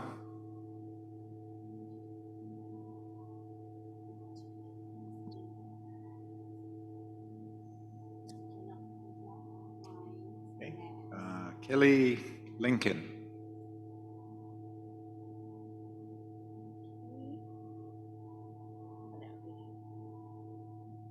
Aloha, Chair and Commissioners. Aloha. My name is Kelly Lincoln. I am here today representing Pane'ewa Community Alliance, or PCA, as a board member. Today, I come before you to address some critical matters affecting our community and to reaffirm our commitment to working together for the betterment of Pane'ewa. As many of you do know, PCA was established in 2013 as a 501c3 organization to serve as the fiscal sponsor for Pane'ewa Hawaiian Homelands Community Association, or PHHLCA. Since our inception, we have partnered with the Department of Hawaiian Homelands and PHHLCA on crucial contracts, including the Waikia Inc.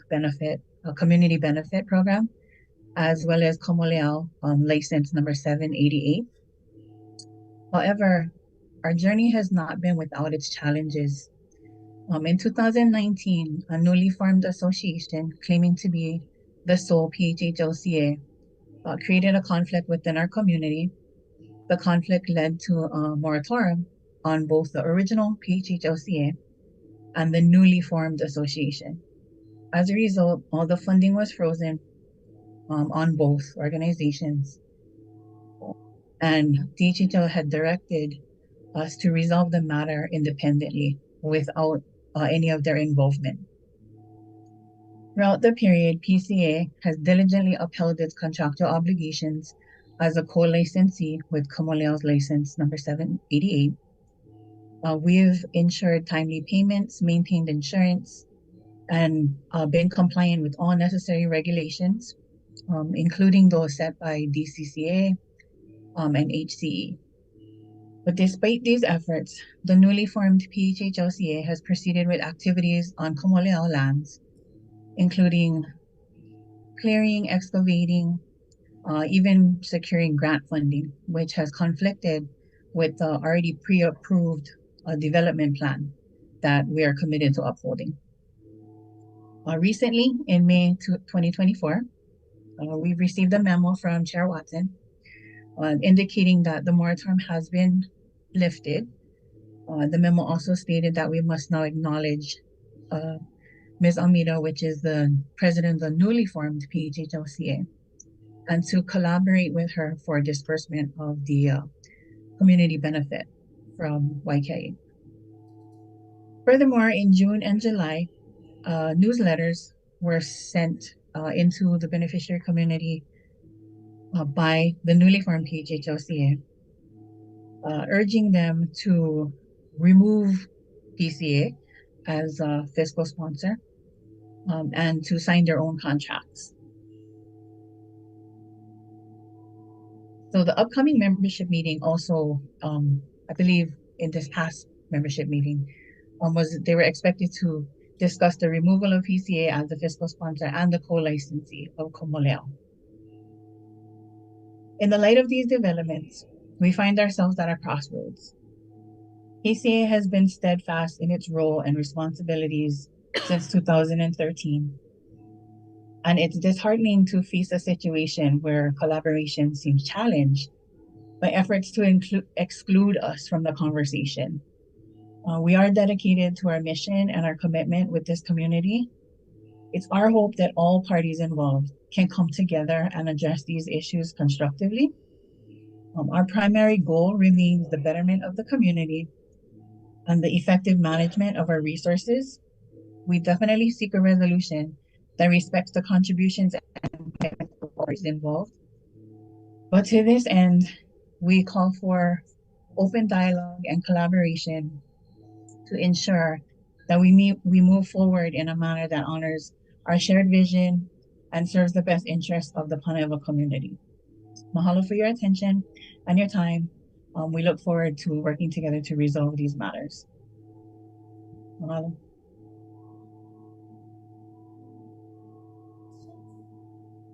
Commissioner Leikini, did you have any questions of the testifier?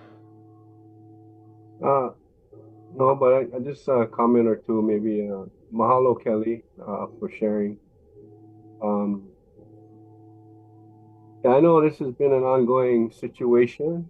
You know, the letter you referenced in May of 2024 from Chairman Watson, that was just confirming what Chair Isla had stated in June of 2022 as far as leadership. So we know, and the commission was advised not to get involved, which was the case. And we know that there were some court proceedings. We aren't aware of, you know, any details as a commission.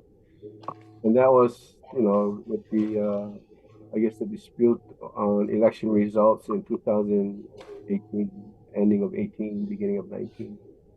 But then through when the previous administration, Chairman Isla, there was another election that was done in 2021. And that's what the results is what Chair Isla confirmed, that Ms. Alameda was confirmed to be the president. So it's on recording in the June commission meeting that was held on Molokai. And so there was a follow-up letter because there's concern about, I think, Land Management Division, Kahana sent it, about acknowledging the leadership. So that's where we're at today, and we still haven't gotten that acknowledgement. And it's ongoing struggles, but we gotta move forward. So, Kelly, you said you are a board member of PCA. Correct. How many board members are there? I believe there are 5. 5. Do you have members under PCA? Membership? No membership. It's just PCA just consists of a 5-person board then. Correct. All right. Thank you. I don't have anything for the chair. Yeah, aloha Kelly, this is Kahana. Last month, Rain Kahapea was able to address the commission. Unfortunately, he asked for a meeting with chair after the meeting or after lunch. Unfortunately, he had to leave, so we couldn't meet with him after that lunch. But we had scheduled another meeting. Unfortunately, he came down with COVID and he asked to reschedule the meeting to date. I don't think we have rescheduled the meeting, but I have been in contact with him, and I know he had mentioned that he has tried to reach out to Kaui to confirm, the meeting between the two association or alliance and the association, acknowledging that they have a relationship and they understand what's going on. And Ran had, again, like I said, expressed that he's open and willing to talk. Unfortunately, I guess on the other side, with regards to the association, has not attempted to reach out or respond, to my knowledge. Correct. That's where we're at today. Exactly. Correct. And that's where we still stand today. Unfortunately, like I said, we need to schedule another meeting with Ren, the one that he asked for with Chair last month at the commission meeting. Yeah, Kahana, please include me on that whenever that's scheduled with Ray. Okay. I can reach out to Kauilani Alameda and just check in with her and see what's going on. Okay. Yeah, let's see if they can work it out. If they can, then maybe bifurcating, making separate organizations. My concern is that, the whole idea of the distribution of this money is so that the beneficiaries can have programs and stuff. It's not to go in somebody's pocket or, do a whole bunch of studies with nothing coming out of it. That's not happening. So, I want to see that there's some activity, and the fact that you just have board members and no members or Homestead members, that's kind of troubling. So, do you guys have any programs that you're trying to move forward with, and you have something you want to do with the money that makes sense for the beneficiaries? Well, PCA is just the fiscal sponsor for the Pane'ewa Hawaiian Homelands Community Association. So that's where the membership lies. So it's a pass-through kind of thing. Pass-through. Yeah. And again, to PCA's credit, they've been able to maintain their HCE status. They've been able to send in whatever information, the budget information. Unfortunately, we haven't released the funds. Okay, well, they got, I guess Kaui has to kind of come to the table and talk story. Yes. So just include Mike and all the different players. Sounds good. Okay, thank you. Thank you very much. Okay, the next testifier, Thomas Nizo.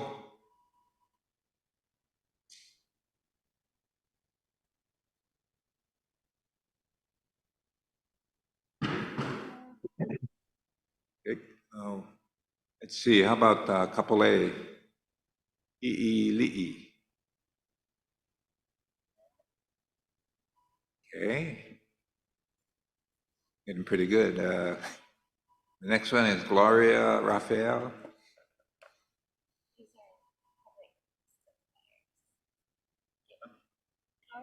No? Gloria?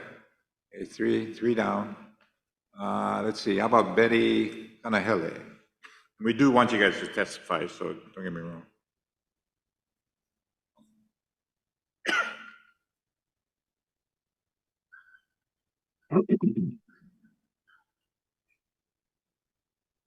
Aloha.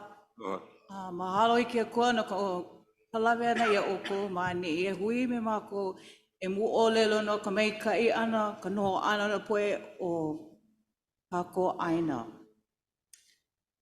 O lelo ana wo ko o lelo no ni hau. Hiki ai ke a pau o lelo ka o lelo haole. Hiki o ko ke mapupo. Wo mai ni hau wo. A hele o ni hau a kaua I ni hau kaua I. No ho me ko ohana. Make o e hale manei. O inoa maluna ka pepa inoa elua kaukani mea 5. A hiki ke manao a lelo ka hale. Ke kali haa ani o. Pa ko manao ke ala no Waipoli, aole o make Waipoli.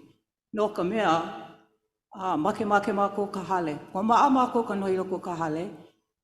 O hike kuma mako make ka hale. Hiki ke keiki ko holoholi loko ka pā. Hiki a mako ke hana ka mako make I loko ka mako hale, a me ka mako pā. Ale mako make ka apartments. O hike kuma a hiki a mako ke noho like me ka noho ana ka mako, makua e ao ia mako, ka noho ana I loko ka hale. O hike kuma a hele mako e make Waipoli. Ke la ko make. No ka mako ohana ni hau, a me ka mako ohana no Kauai. Nui ka poe a hike hele mi mana e ke ala o hike kuma lako hana. A hike lako ke hele mai. O hike a mako ke wala au no lako. Now I talk in English. The reason I talk in Hawaiian is my families on Zoom can understand what I'm saying. Sure. Some of them don't understand really good English. That's why I gotta talk in Hawaiian for them who's watching. I'm Betty Lukana Hele. I'm Hawaiian. I live in Iho. I come Kauai. I stay with family because we don't have a home here. I've been on the list for 2005. I'm humbly waiting for a home. And I know there are things, circumstances you gotta go through to get the home, the loan and everything. We don't know what's happening. And it's a good experience to learn about the loans and everything and what we got to do to get into the home. But we never knew it until I had to go through it. Just thinking you put the name on top of the list and then you're on it, but no, you got to go through the process. And we never knew the process. People had to explain it to us at the process. Boy. But right now, I'm not happy with Waipoli. I do not say yes to Waipoli. I want a home because I've been waiting on this from 2005. Many of my family died on that list. And some of the kids cannot get the home because they just can't get the home. Through the process, they lose the home.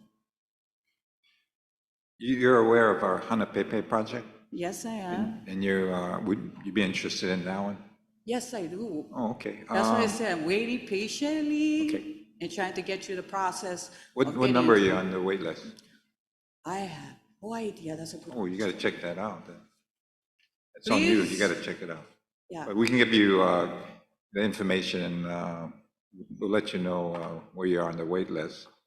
But even if you're, not number one, we are going to make quite a few awards for Hanapepe. And then part of it, and remember when we were doing the first phase, we did the Habitat for Humanity. I remember pounding nails with some of the families from Niihau. So I'm not sure if you want to do the sweat equity route, but that's part of what's going to be available for the second phase award. And we're already working with Hawaiian Dredging, then Mark Development that's going to be doing the development. So they shortly will be contacting, I'm sure, yourself, as well as any of your other family members that are on the wait list, and they will have workshops explaining the different financing options. There's a Habitat, there's the LIHTC rent with option to purchase, there's a turnkey, there's owner builder. So there's a variety of approaches that whatever suits your needs and where you qualify for. So we will shortly be having those workshops as well as a selection and awards. So it's going to be an exciting time. There's another phase to Hanapepe that we're looking at developing close to 300. So that particular area is going to become active. There's also the Lehui, where we're going to do about 1,200, but there's going to be about 1,000 residential. There's going to be 200 subsistence ag lots. So for those from the Ihau that want to work the land and grow crops they can live on and share with their neighbors, as well as livestock, that's another option that we're developing, and those also will be made available. So it's an exciting time. So it's just a matter of staying informed. Hopefully you have access to the internet. Yeah. Oh, okay, great. So check out our website, and it'll keep you apprised of what's happening. That was only my manao, that I'd never wanted Waipoli, I want the homes. Yeah, nothing to do with bipolar. This is different. So you can you don't have to. And again, even that is a choice. If you don't want to go that route, you got Hanapepe, you got Lehui, you got other choices. We got Anahola, subsistence ag lots. There's just a variety of choices. So while you might not like the townhouse approach, others by choice, they can avail themselves of that choice. Okay. Okay. Thank you. Okay. And that is only my manao. Okay. Thank you. Okay, thank you. The next one, Rowena Pagan. Pangan, excuse me, Pangan. Rowena, I saw her. Initially. Okay. Is that it? That's it. Okay. Okay.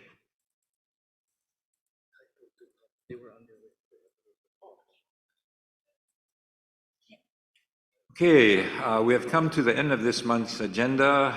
Mahalo nui for participating. Mahalo to Commissioner Dennis and Kaui Neves for their hospitality and coordinating the community meeting dinner with Erna Kamibayashi and the Kauai District Office. The next regular Hawaiian Homes Commission meeting will be September 16th and 17th at Hale Ponui in Kapolei, Oahu. We are adjourned.